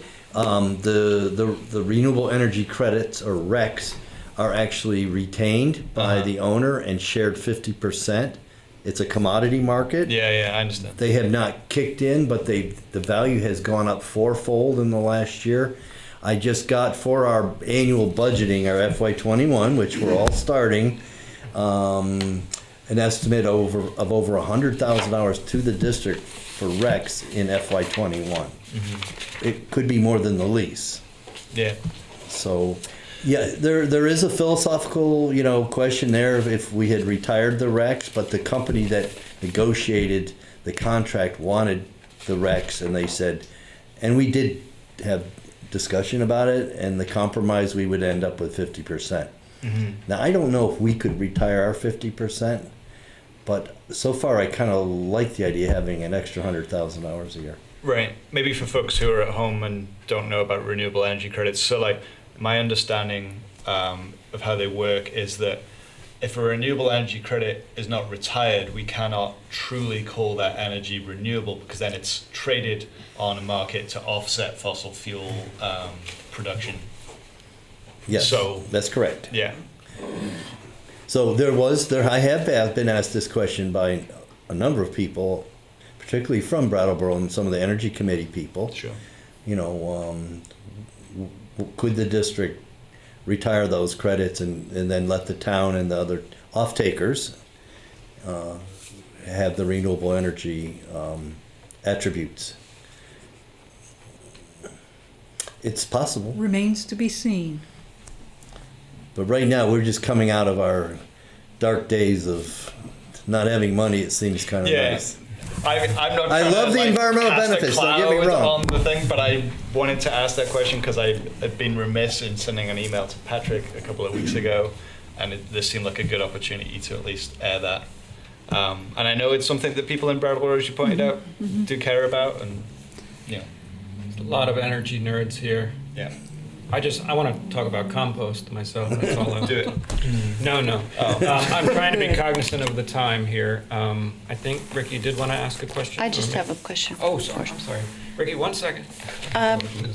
So looking at the tax payments and the annual assessment, are we to think that if we use the municipal tax that the solar array pays at about $67,000, and the payment in lieu of taxes that you pay of about $4,500, which comes to around $72,000, and we pay $82,000 to you all, are we just $10,000 shy of having it pay for itself? That's Be correct. revenue So neutral? I hadn't done that math, but you could take the $27,000 or $30,000 of Patrick's calculated savings on the compost diversion, and it could push it over the line. I see what you're saying. Okay, thank you. Yeah. Thanks for pointing that out. It's nice to meet you. Okay? Just 1 second. Ricky, really quick, if you don't mind, if you could make it quick. We're trying to move things along. I always do. I am Ricky Rosati, District 2, and just thank you for the amazing services that you are providing. And is there any update on the status of how there has been a ban on collecting compost from residencies with over 5 occupants, which a lot of those large building complexes, they don't have the means or grounds to do their own composting floor, so it's just all going into the trash? Well, that is actually a question for the town because it's their contract with the hauler that decides who gets collection. If they wanted to bring it to us, we could certainly handle it, but it's a contractual issue that the town has. I've been asking them to forward that to you, so I hope we do come to a negotiation between that. Any comment? Do you want to address that? Or you gave me a look. Oh, no, I wasn't seeking the floor. Oh, sorry. I think you're referring to the fact that 4 or over units are not part of the pickup collection of triple T. Right, correct? they're not prohibited from They're not participating though. So they're, it's up to the building and the hauler that's hired by the building to set up the system for the building for those that are 5 units and greater. There's definitely no effort by the town to discourage them from participating in the compost program that is so successful for the curbside. And we will work with the building owners and their haulers to implement a program. I think that because they haven't been forced to, then they're just refusing to take on that responsibility, is my understanding. There's a lot of reasons. There is some potential cost. The municipal program is through the tax program, so if you're in 4 units or less, it's part of your tax service. The 5 or more, am I correct, would be at the cost of the building owner. Correct. So there's an economic impact. So maybe there could be a motion for grants to cover that through the municipality for larger residencies. You want to add? I think Liz wanted to just say. I just and then- wanted to say that I believe that may be a task that the sustainability coordinator can address to encourage increased compost at apartment buildings. I'm waiting to be asked for an interview. I would also encourage you to talk with other tenants in buildings with, They're Yeah. afraid to stand up for themselves. right, so you can help You can them. do that. There I'm are here. some apartment, I think there's a loose coalition of apartment owners of some type. I'm not sure what it is, but we have reached out to them. So you raise a valid point. I'd like to be on that mailing list. Thank you, Ricky. Thank you. You Thanks make a lot. Definitely a valid point there. Thank you so much. You're welcome. Thank you. We are going to move on, being cognizant of time here. Up next, we have a financial report from John. Our beloved John is with us once again. Thank you, Tim. Well, we are 25% of the way through our fiscal year already, and the general fund expenditures are at 25.7%. And then again, once we prorate the various semi-annual and annual payments that we have, it brings the general fund expenditures down to 22.4%. So we're in good shape for the first 3 months of the year. The utility fund expenditures are at 25.4%, and parking was at 20.4%.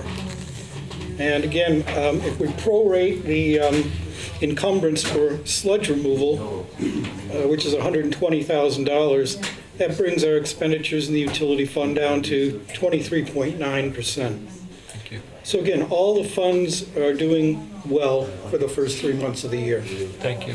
Could you, I hit the pause button just for a moment. Hey, folks, could you, sorry, it's a little hard to hear, John. Okay. Thank you. Please proceed. All right. As of the end of September, solid waste disposal fund revenues were at 20.1%. Expenditures were at 17.9%. And again, that includes only the first 2 months of the year. September's cost won't be really recorded until October for bag revenue, curbside collection, and tipping fees. The loan report shows that we had $4,210,395 in outstanding loans issued through the town's various loan programs. There were no loans that were overdue. 1 loan was in default and fully reserved. And there was some court action regarding the outstanding loan from Cultural Intrigue, which we ended up writing off a balance of $67,837. So that loan balance was fully reserved to begin with, so it had no impact on our income statement. It was purely a write-off of both the loan and the reserve. Program income reflects that we had $475,715 in available funds for additional grants and loans as of the end of September. And then finally, the grant report gives you various information on the 35 active grants that we have out there and 4 grants that are currently in the application process. So again, another very active year in the grants area for the town. And that is the financial report for September. If you've got any specific questions, I will try to answer those for you. And if not, that concludes the report. Thank you.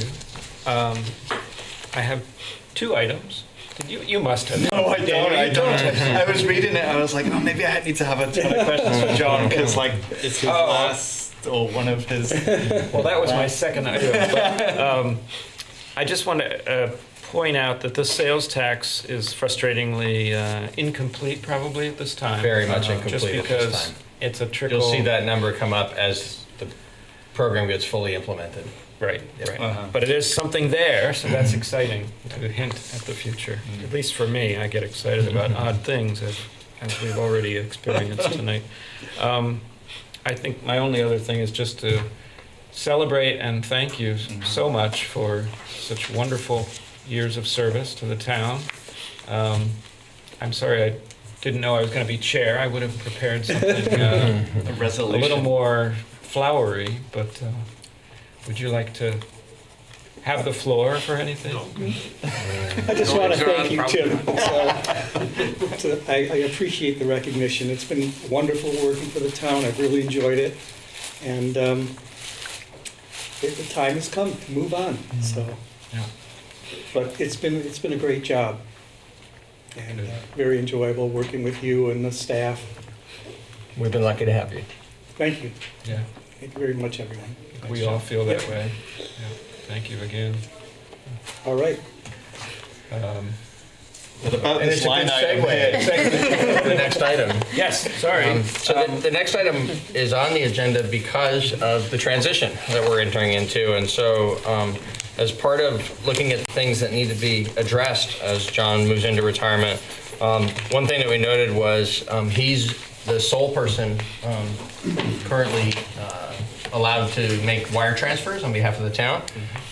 And so Debbie DeRogers and Brenda Emery and our the two other employees within the treasurer's office part of the finance department. We're proposing to have them added as people who can initiate wire transfers and to make our checks and balances in this area a little more robust by having me be required to approve any wire transfers that they do initiate. So there'll be we'll start with the treasurer's office. It'll be approved by me in the town manager's office and then executed by the treasurer's office and the bank. And it also memorializes a practice that has existed with the bank of having the bank call back to double check the details of it before actually making the wire transfer. So there's some pretty cumbersome language here that is the bank's language that's the required resolutions for you to adopt. I'm not so sure that they have to be read into the record, although we can do that if you would like. But given the hour, you've had these, they've been published out on the internet. And if you approve the motion as it's proposed this evening, then you'll be approving the language that has been specified in John's memorandum dated September 30th. Well, I'm fine with that. Given Seems the, like a sensible thing to do. yeah, it's rather long and flowery, so Shall I move to approve? I would, unless there's any other questions, I would take that motion. Go for it. Thank you. I move we approve resolution language provided by Community Bank National Association authorizing specific town employees to initiate and approve wire transfers as presented. Okay. David has moved to approve the resolution language provided by Community Bank National Association as presented. All those in favor? Aye. Aye. And that's 4-0. Thank you. You're welcome. Thank you, everyone. Thank you. Thank you. We didn't ask you what you're going to do with your retirement, but You know, on the first and third Tuesday, you're going to come and watch the select board meeting. Oh, yeah. You can watch it from his hot tub or something. Unless he lives in West Brattleboro. then he has the leaves and the beauty of nature. We now move on to new business E, which is a discussion of our employee health insurance program. Peter? Yes, so we're asking that the board approve the renewal this evening. There's a couple of points I'd like to make about it. We had several years of very affordable renewals, but you'll recall that they were achieved primarily, we had a couple of good years of health insurance experience as well, fewer claims and therefore smaller increases in the overall premium. But we also changed the structure of the plan, and so we achieved some pretty significant savings by taking on limited risk for the town with what they call an HRA layer, a health reimbursement arrangement. So the deductible went quite a lot higher. So we buy less insurance from Blue Cross Blue Shield, but the out-of-pocket cost for the employees remained the same. That layer in between, for the claims in between, is what the town insures for through our annual budget. And that has resulted in over $100,000 of annual savings compared to if we had just been staying with first dollar coverage from Blue Cross. But we've reached the maximum benefit that taking on that risk can provide. Basically, you get to a certain point where increasing the amount of HRA to become even more self-insured puts you at risk of catastrophic claims, running higher cost for the town, but where the insurance company for most of the participants in the program isn't going to save any money because most people aren't going to hit that level of claims in a year. And we've arrived at about that, and it's not a perfectly identifiable number. It's basically when you test the market each year and say, well, what if we took on a little more risk? What does that look like? When they tell you, yeah, but you wouldn't really save much more in premium, then that gives us our answer. So that's 2 years in a row now that we've seen that as the result of putting the toe into those waters. But what we did have this year, so last year we had a difficult renewal. We had some very significant claims and larger claims, total claims overall. And so we were looking at an increase well above 10%. We had increases the prior years, again, because of the restructuring. One year that was about level and other years that were well down in the single digits. Last year we started well above 10%. We ended up with an increase that was along the lines of 13% total impact to the plan.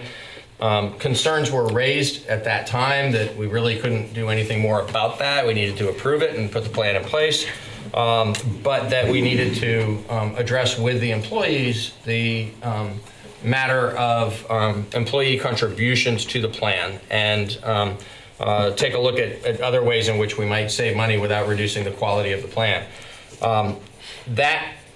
We began a process of meeting with employees back in the winter around this issue.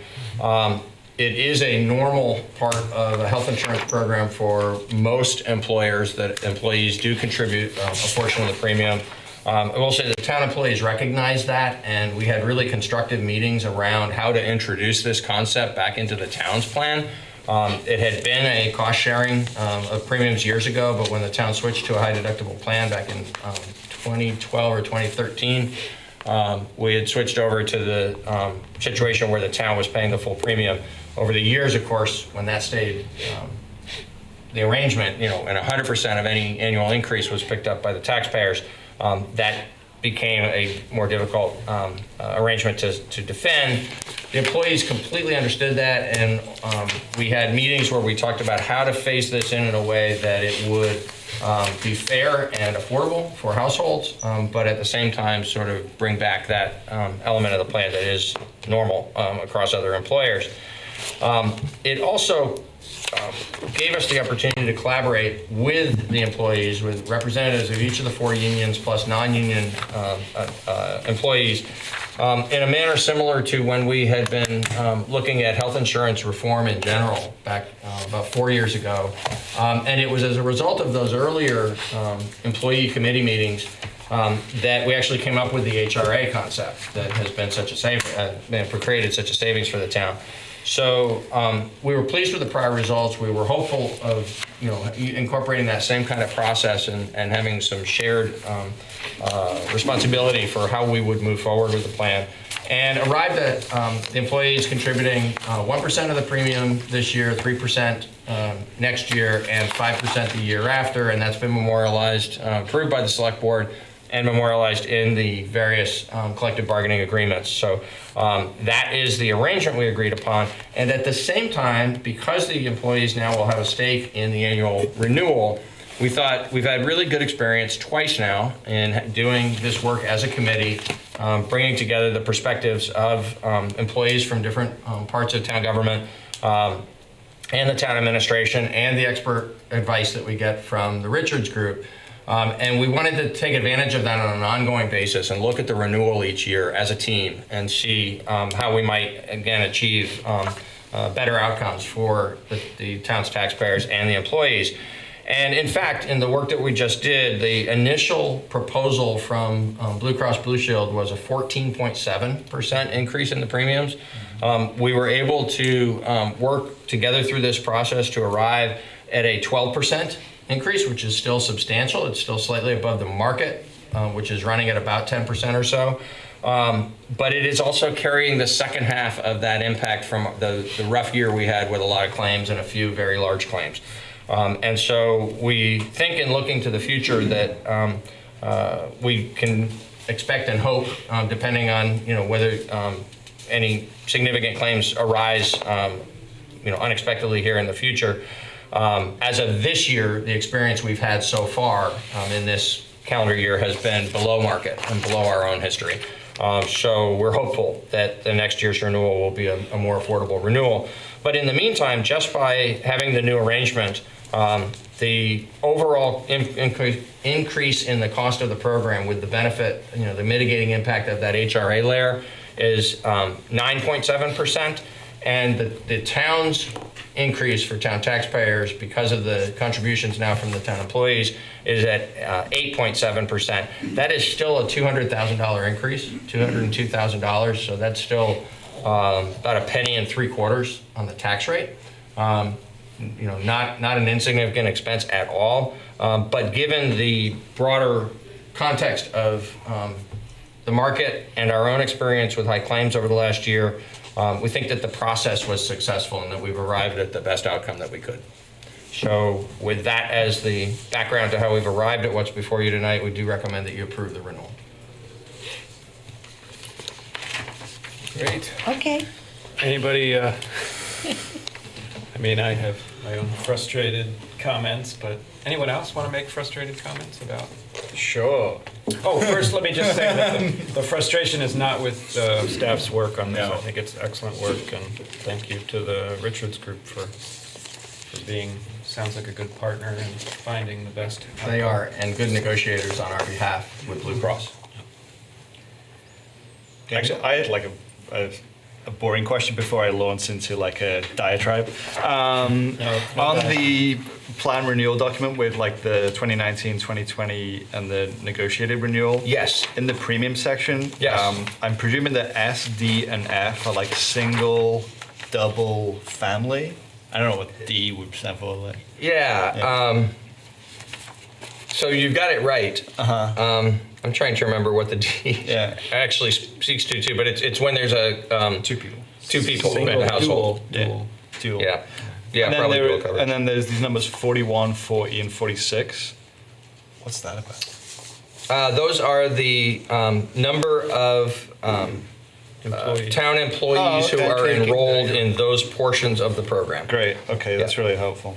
And so I was kind of like thinking about the cost for the town's health insurance within the context of the town's total budget. And it seems to me that it's about like 14% of our total town budget. I don't know if that is accurate. Let me run that real fast.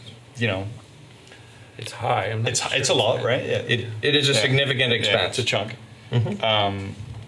As it was last year. Yes, and as it will be forevermore. And right? you calculated it right. Yeah, thank you. Yes, math win. And this isn't to say that I don't think that the town employees should have like really great healthcare. I think that everyone in the state of Vermont should have really great healthcare. And as somebody that has like been frustrated with how expensive it can be to try and get a health insurance plan that you can actually use. And it sort of goes back to what I was trying to say earlier about like how markets and like profit are not really helpful when we're talking about like equity and when we're talking about like health outcomes. And so I wondered, whether or not other municipalities who are all experiencing these similar hikes have talked together about whether there's lobbying to be done on the state level about moving towards a single payer model as opposed to this health insurance model.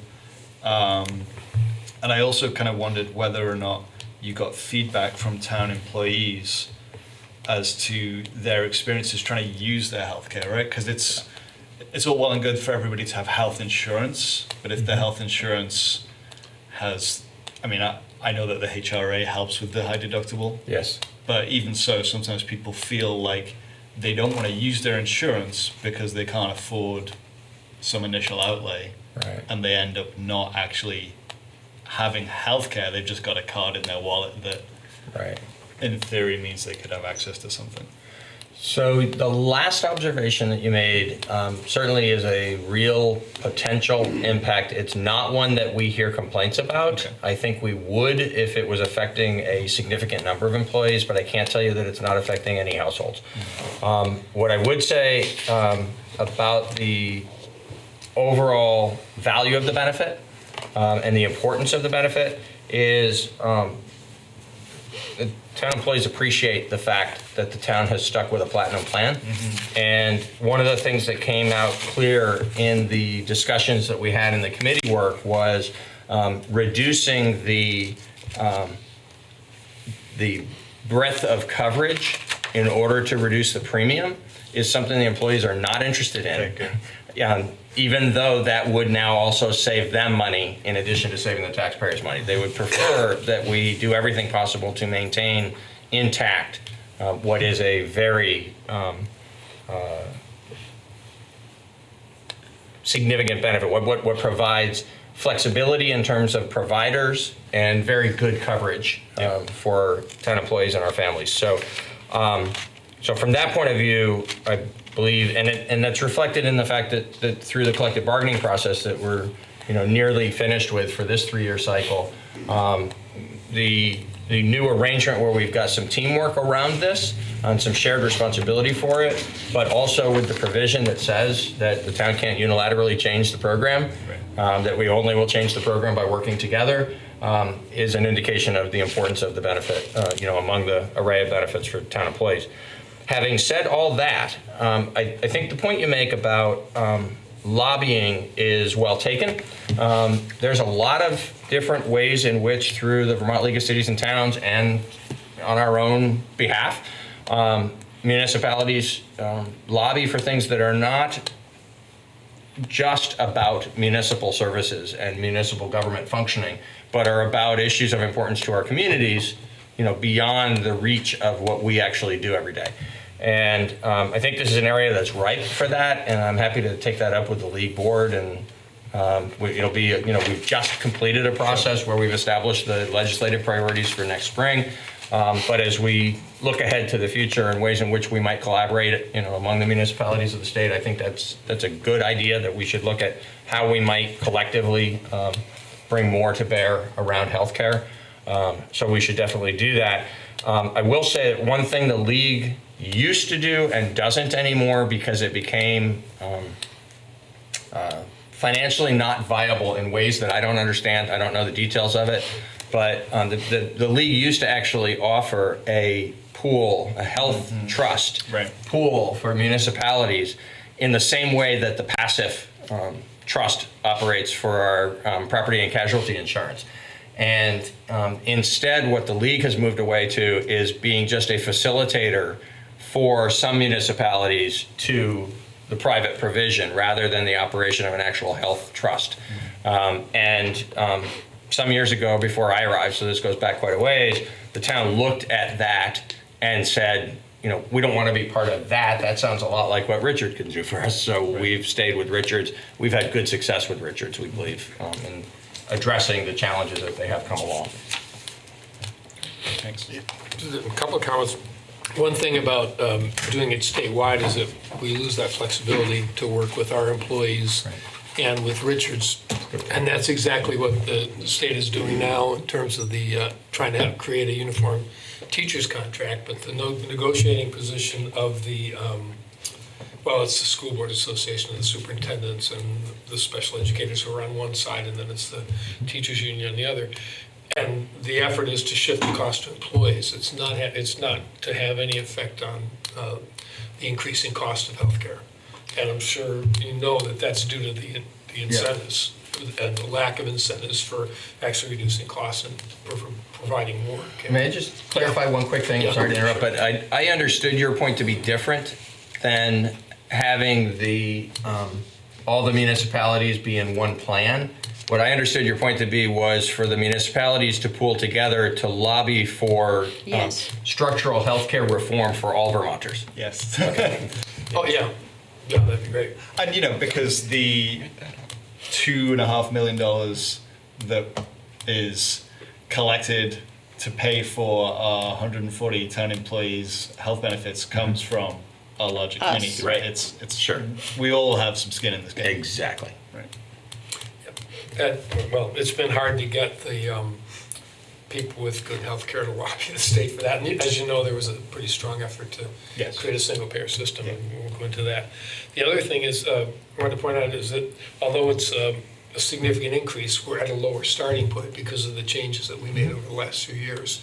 And just for context, the school districts formed an organization, the Vermont Educators Health Initiative, and the School Board Insurance Trust. And so they do combine, and they have over time been able to control the cost of, or have a lower increase than typical, partly because it's a large population and it's generally pretty healthy. But that's no longer the case. And actually the increase for school districts, the Blue Cross Blue Shield this year is going to be 12.9%. So, reform is obviously the way to go, but at the state level, it's, there's no initiative for that to happen right now. I think much better focus would be on the national election. But anyway, it's not like these ideas haven't been around. Well, thank you again for the efforts to make the best out of a difficult situation. I'm going to withhold my comments about the state of our national health care just for today. Would anyone, let's get this approved. I'll make a motion. Yeah. Well, thank you. I move to approve renewal of the town's employee health insurance program for calendar year 2020 as presented. Thank you. Liz has made a motion to approve the renewal of the town's employee health insurance program for calendar year 2020 as presented. All those in favor? Aye. Opposed? None, and that's 4-0. And next up, I've seen, oh. I was just opposing. Oh, okay. Thank you. I've seen our friend waiting in the background. Steve Barrett is Ever so patient. Yes. Thank you, Steve. But I'm sure you've tuned Couldn't in get Dan from to do home, it for you. from the hot tub at home. Where did we start talking about hot? It was me earlier. Oh, John's retirement. Good evening. Good Steve evening. Barrett, Director of Public Works. I'm here before you tonight to seek approval for sand bids for winter sand. We received 2 bids, one from Northeast Paving from Northfield, Mass., and one from Zaluzny Excavating. And what we did is we requested bids based on delivery of the product to our pit on Fairground Road, and also an option to go pick up the sand if we wanted to. Northeast delivered was $16.22 a yard. If we go to pick it up in Northfield, it's $9.91. Zaluzny is $10.40 to be delivered, and if we have to pick it up, it's $9 a yard. And what we're recommending is that we accept the low price proposal from Zaluzny for $10.40 for the yard. Pretty good idea. Great. Thank you. Anybody have any questions or comments? No, I'm going to respect Steve's time. No. You wanted the salt mine? Do we need to do separately or? Motion. We were going to do it together. We've I styled think. the motion as perfect. being both the salt and the sand. Can you Excellent. go I ahead? can just proceed right to the salt. Thank you, sir. The salt is a little simplified because the State of Vermont Purchasing Contract Administration puts out bids for the different districts throughout the state, and we fall under District 2, which was Appalachia Salt of Rochester, New York, and for a low bid of $76 a ton. So we're recommending the state bid at $76 per ton. How many tons of salt do we go through? We go through about 1,500 tons You're asking the right guy. Yeah. of salt. And we average probably, sometimes per storm it's 150 tons. And we store about 400 tons on site. So we, basically, there's a recommendation for how many pounds of salt you use per mile. We used about half of what the recommended rate is. And we also have calibrators in our truck to monitor the amount of salt that we use. We don't use any salt on the gravel roads, this is strictly on the paved roads. And we try not to use any sand on the paved roads because then we'll have to pick it up with a sweeper, and also it's a stormwater issue. So most of the sand goes into the country. The salt's used for the gravel roads. Great. Did you know Rochester was built around salt? That's basically why Rochester exists. The mines are indescribably huge and seemingly endless.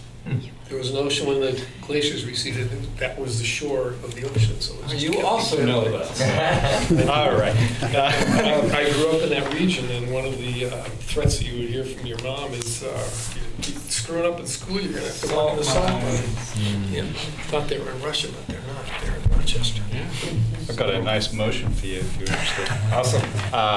I move that we award the bid for winter sand to Jaluzny Excavating of Vernon, Vermont in the amount of $10.40 per cubic yard delivered, and to award the bid for winter road salt to Appalachia Salt of Rochester, New York in the amount of $76 per ton per Appalachia's Salt's contract with the state of Vermont. Thank you. Daniel has made a motion to award the bids for both winter sand and winter road salt to the aforementioned companies. Although, would you like to just make a quick comment before we vote? Yeah. So has there been an environmental study on the quality of the salt that's being offered? Do the different salt providers, do they have different impacts on the environment? Do some add chemicals to their salt? We do not add chemicals to our salt. This is just pure rock salt. Of course, salt is a chemical. Sodium chloride. It is calcium. Actually, it's a molecule. Yeah. Well, it is a chemical. So there's been no studies on the difference of the environmental impacts based on the different providers? I'm not aware of any. Okay. That might be something to look into. We'll take that into consideration. Thank you. So as I said, there's a motion on the floor for both winter sand and winter road salt awards. All those in favor? Aye. Aye. And that's 4-0. Thank you. Thank you. Thank you, Steve. Thank you. Next, we have to speak on a Bulletproof Vest Partnership Grant. My words are not working anymore. Two things about this. One is it's a simple little grant. It's an annual grant. It's one of those, most of the grants that we go for are competitive, but there are some that are just allocations where you have to file the paperwork and you get your allocation, and that's what the Bulletproof program is for each year. And our allocation for this year, that's why you get such a precise number out of this. So when they've divvied up the funds this year, our allocation for our police department is $2,517.16. So we're before you tonight to ask that you authorize us to accept and appropriate that amount of funding from the Bureau of Justice Assistance for the purchase of bulletproof vests by the Brattleboro Police Department. I've also been asked to just announce for the benefit of the public who may still be with us at 9:21 that apparently there's a lot of calls. I haven't personally experienced this, but I've heard that there's a lot of cold calling. We all get a lot of solicitations, but apparently one type that people get is a call saying you need to write a check and donate to a fund because that's what's going to buy more bulletproof vests for your police department. I've gotten that call. That's not true. The Bulletproof Vest program is a federal program. There's a formula that drives it. It comes, the money comes down from the federal government to the police departments.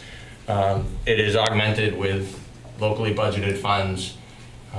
It's certainly not, if there is any such charitable operation, it's not for the benefit of the Brattleboro Police Department. So we would urge that Brattleboro people receiving such calls devote their limited funds to better causes. Thank you. Skip. Definitely. Thank you for that PSA attached to that. I don't know about anybody else, but I feel good about helping to protect our town employees. Absolutely. Can it be very quick, Vicki? You certainly are able to. If you want to time me, you can. Oh, no, not at all. Because I don't need any other pressure about to speak faster and to say my piece. Thank you. Go right ahead. So I remember that about $12,000 was approved for handguns for the police, and That's not what we're speaking to. but this is relative to what we are speaking to, and I would just wish that so much more. This is a motion to protect the police with defensive gear, and I just wish so much more would be invested into defending them rather than so much more was given to as an offense of giving them guns. Do you see the difference of like a fraction, like $2,000 to protect them with armor, and then $12,000 to give them the potential to kill? This is an approval of a grant, so it's a little bit different. And it's not anywhere near the total that gets spent on defensive equipment. Correct. Or protective equipment. Right. For protective, there's a difference between shields and guns, and I just wish that more was invested into shielding than guns. Thank you. Okay. Who would like to, I wish John Allen was here, because he would love the 16 cents. You missed his complaints. Daniel, are you Our feeling new members. left out down there? You want to make a Oh, motion? no, he did the last Oh, one. you just I'm did? good. Okay. Then I'll move to accept and appropriate the Bulletproof S Partnership Grant from the Bureau of Justice Assistance in the amount of $2,517.16. Thank you. David has made a motion to accept and appropriate the Bulletproof Vest Partnership Grant from the Bureau of Justice Assistance in the amount of $2,517.16. All those in favor? Aye. Aye. And that's 4-0 passing. The next item is Select Board Goals. How do people feel about this discussion? I'd like to move. I'd like a lengthy discussion. I'd like to Are we move it. feeling capable of having a long? Yeah, I only have I have a really Comments. quick request, if that's okay. I'm going to make it anyway, I guess. All right, fine. Under number 2 in governance, this is about Hub Coalition, Yes. and Peter facilitated a session at Town Fair just the other week, I guess. Yes. And maybe not right now, but like maybe you could write up a memo telling us about it. I'd love to hear about it. Happy to do that.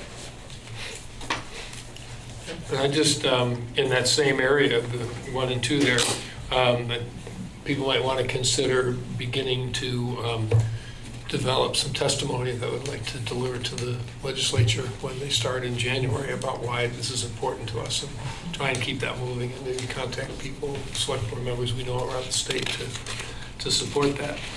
And on the Charter Commission, I wonder if could ask staff to contact Spoon and tell him that we're still not going to appoint a commission. We still. He's aware, and I'm meeting with him on Okay, Friday. great, because I just had an email about something else, and he said, oh, by the way, okay, great. Sure. And then the other thing is, number 4, under diversity inclusion, the collaboration, I wonder if we could, for the next time, just keep a list of the organizations and projects so that we can be a little more documenting the progress here.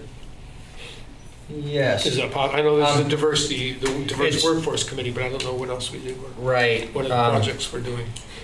I'll try to be more complete in noting those as they come along. That's what I mean, The thing yeah. is, we've actually tried to make it such an ongoing part of the work that we're doing You know, that you it's, notice it, yeah.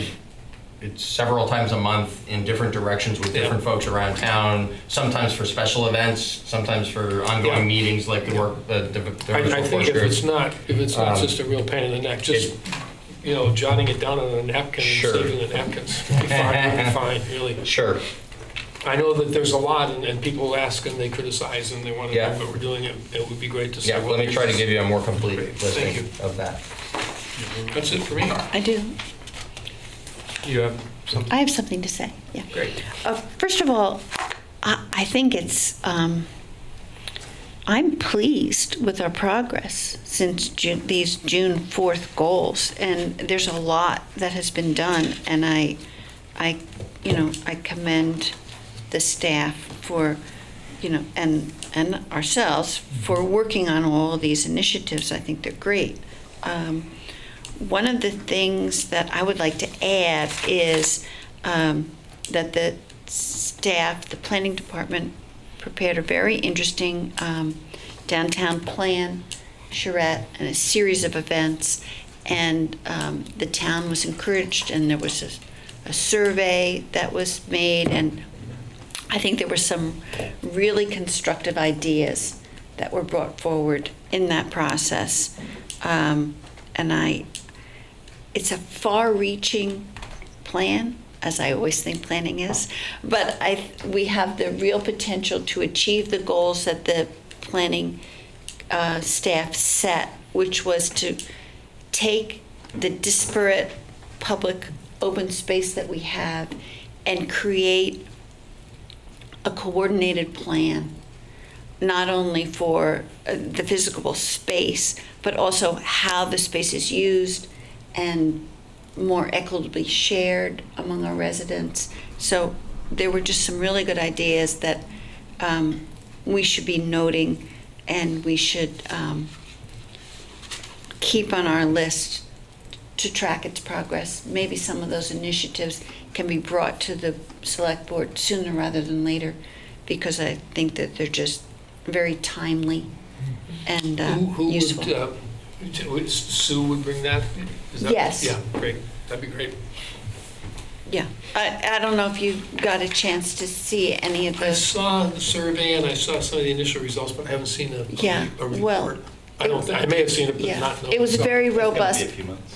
Yeah, it's going to be a few months, but there were some, there were several architects on the team that Place Sense, our consultant, and they had some really good ideas for how to use our space and how to just a fresh pair of eyes looking at the downtown and coming up with some really good ideas. And I want to commend them all for it, and ask that the select board really keep tabs on that as it goes forward and maybe enact some elements. Yeah, I wasn't able to attend. Daniel, did I see that you? I was all about it. I was. Oh, yeah, we were all over it. Oh, good. It was good. Because I was traveling for work, so. The only thing I was going to throw out is that I would like to highlight that we still want to talk a little bit about housing. And what I would like to do is, and I'll do my a little bit of research first, and I hope I'm not, stepping on any toes here, but I want to have a solid discussion about how we could consider changing our seasonal shelter into a year-round shelter, because I think this town desperately needs it. Yes. I completely agree with you, Tim. I think that's a great idea, but one of the things is that the state only gives funds. Correct. So those funds, those missing funds, which I believe are lower, with a little discussion I had with Josh Davis recently, they're a little lower than I expected them to be. So I don't think it's outside the realm of consideration to be creative with funding sources, and try to have that vision for the town. But We might. You'll look into that and you'll let us know when you're ready for the board to talk about it. I think so. And would you talk to our local legislators, or shall I, about getting that warming, see what we can do about increasing the warming funds and having the state recognize that homelessness is a year-round problem? Yeah, I think that's all. I think their funding is tied to federal, so it's complicated, obviously, but that's part of the puzzle that we have to work on with our So legislators. I'll volunteer to do that. Great. We can put our heads together and work on our. We know where those people live. Yes, we do. Right. Can I ask one more little request, tiny little request? In the opioids crisis kind of data collection, so in the monthly reports at the back of this binder, the police department and the fire department always provide information on how many overdose calls they respond to, and the numbers are always different, and it's really hard to tease out whether there's like one of those is like them both responding. Yes, it is hard to do that. And I wonder if there's a better way And then to there's communicate. Rescue Inc. data, and then there's Brattleboro Memorial Hospital data. It's a problem that people who are doing that work are working on and haven't yet solved, to try to make sure that overdoses overdose fatalities, other data related to the public safety response to individuals who are being affected by the crisis, can be tracked in a way that, instead of looking at it and saying, well, it's hard to tell what's overlapping and what's not, can instead be at a glance meaningful to us from month to month and year to year. I remember, I forget which person it was, but they were talking about like a kind of a mapping software. Yes, and I know that there's work underway around that. Yeah. I don't know the progress that's being made. That's another thing we could give you a memo on that would provide an update. Yeah, that would be helpful. Sure. Yeah, I think we have some nonprofit partners that could help us with that task. Yeah, there are others outside of town government who are on the point of the spear, so to speak, around that. We're working with others to address it. Yeah. Just like with housing, like all of these huge problems, it's not just the people who are sitting in this room. There's like a lot of people in our community who are working on this stuff. Indeed, and we are lucky to have them. Thank you. Speaking of people in our community working on things, Oh, yes, nice segue. Next on our agenda was, we have a potential nomination. How do we do this again? But we only have one person, so You only it's have easy one to team say. today. You know, I have a shout out to Daniel Quip, who suggested at the town plan forum that people join the planning commission, and lo and behold, the woman sitting next to me Was Prudence McKinney. applied. So that's And I great. have to take partial credit because I think I prodded her into doing something about 8 months ago. I'm just saying. That's right. All these actions contribute. and she served on the police fire community committee for the entire time of that project. Wow, really? I mean, Yeah. it's possible that we won't approve her nomination, I guess. No, it's not. No? I think I'll vote for it. Prudence would be a good get for the town. Good, very good. Thank you, Um, Prudence. So, does someone want to officially nominate? Oh yeah, I'd love to nominate Prudence McKinney to the Planning Commission. Terrific. And all those in favor of that nomination? Aye. Aye. Aye. And I believe there could be a last motion here for someone. Move that we adjourn? No second, Judith. Yeah. All right. All those in favor of adjourning? Aye. Aye. 9:30.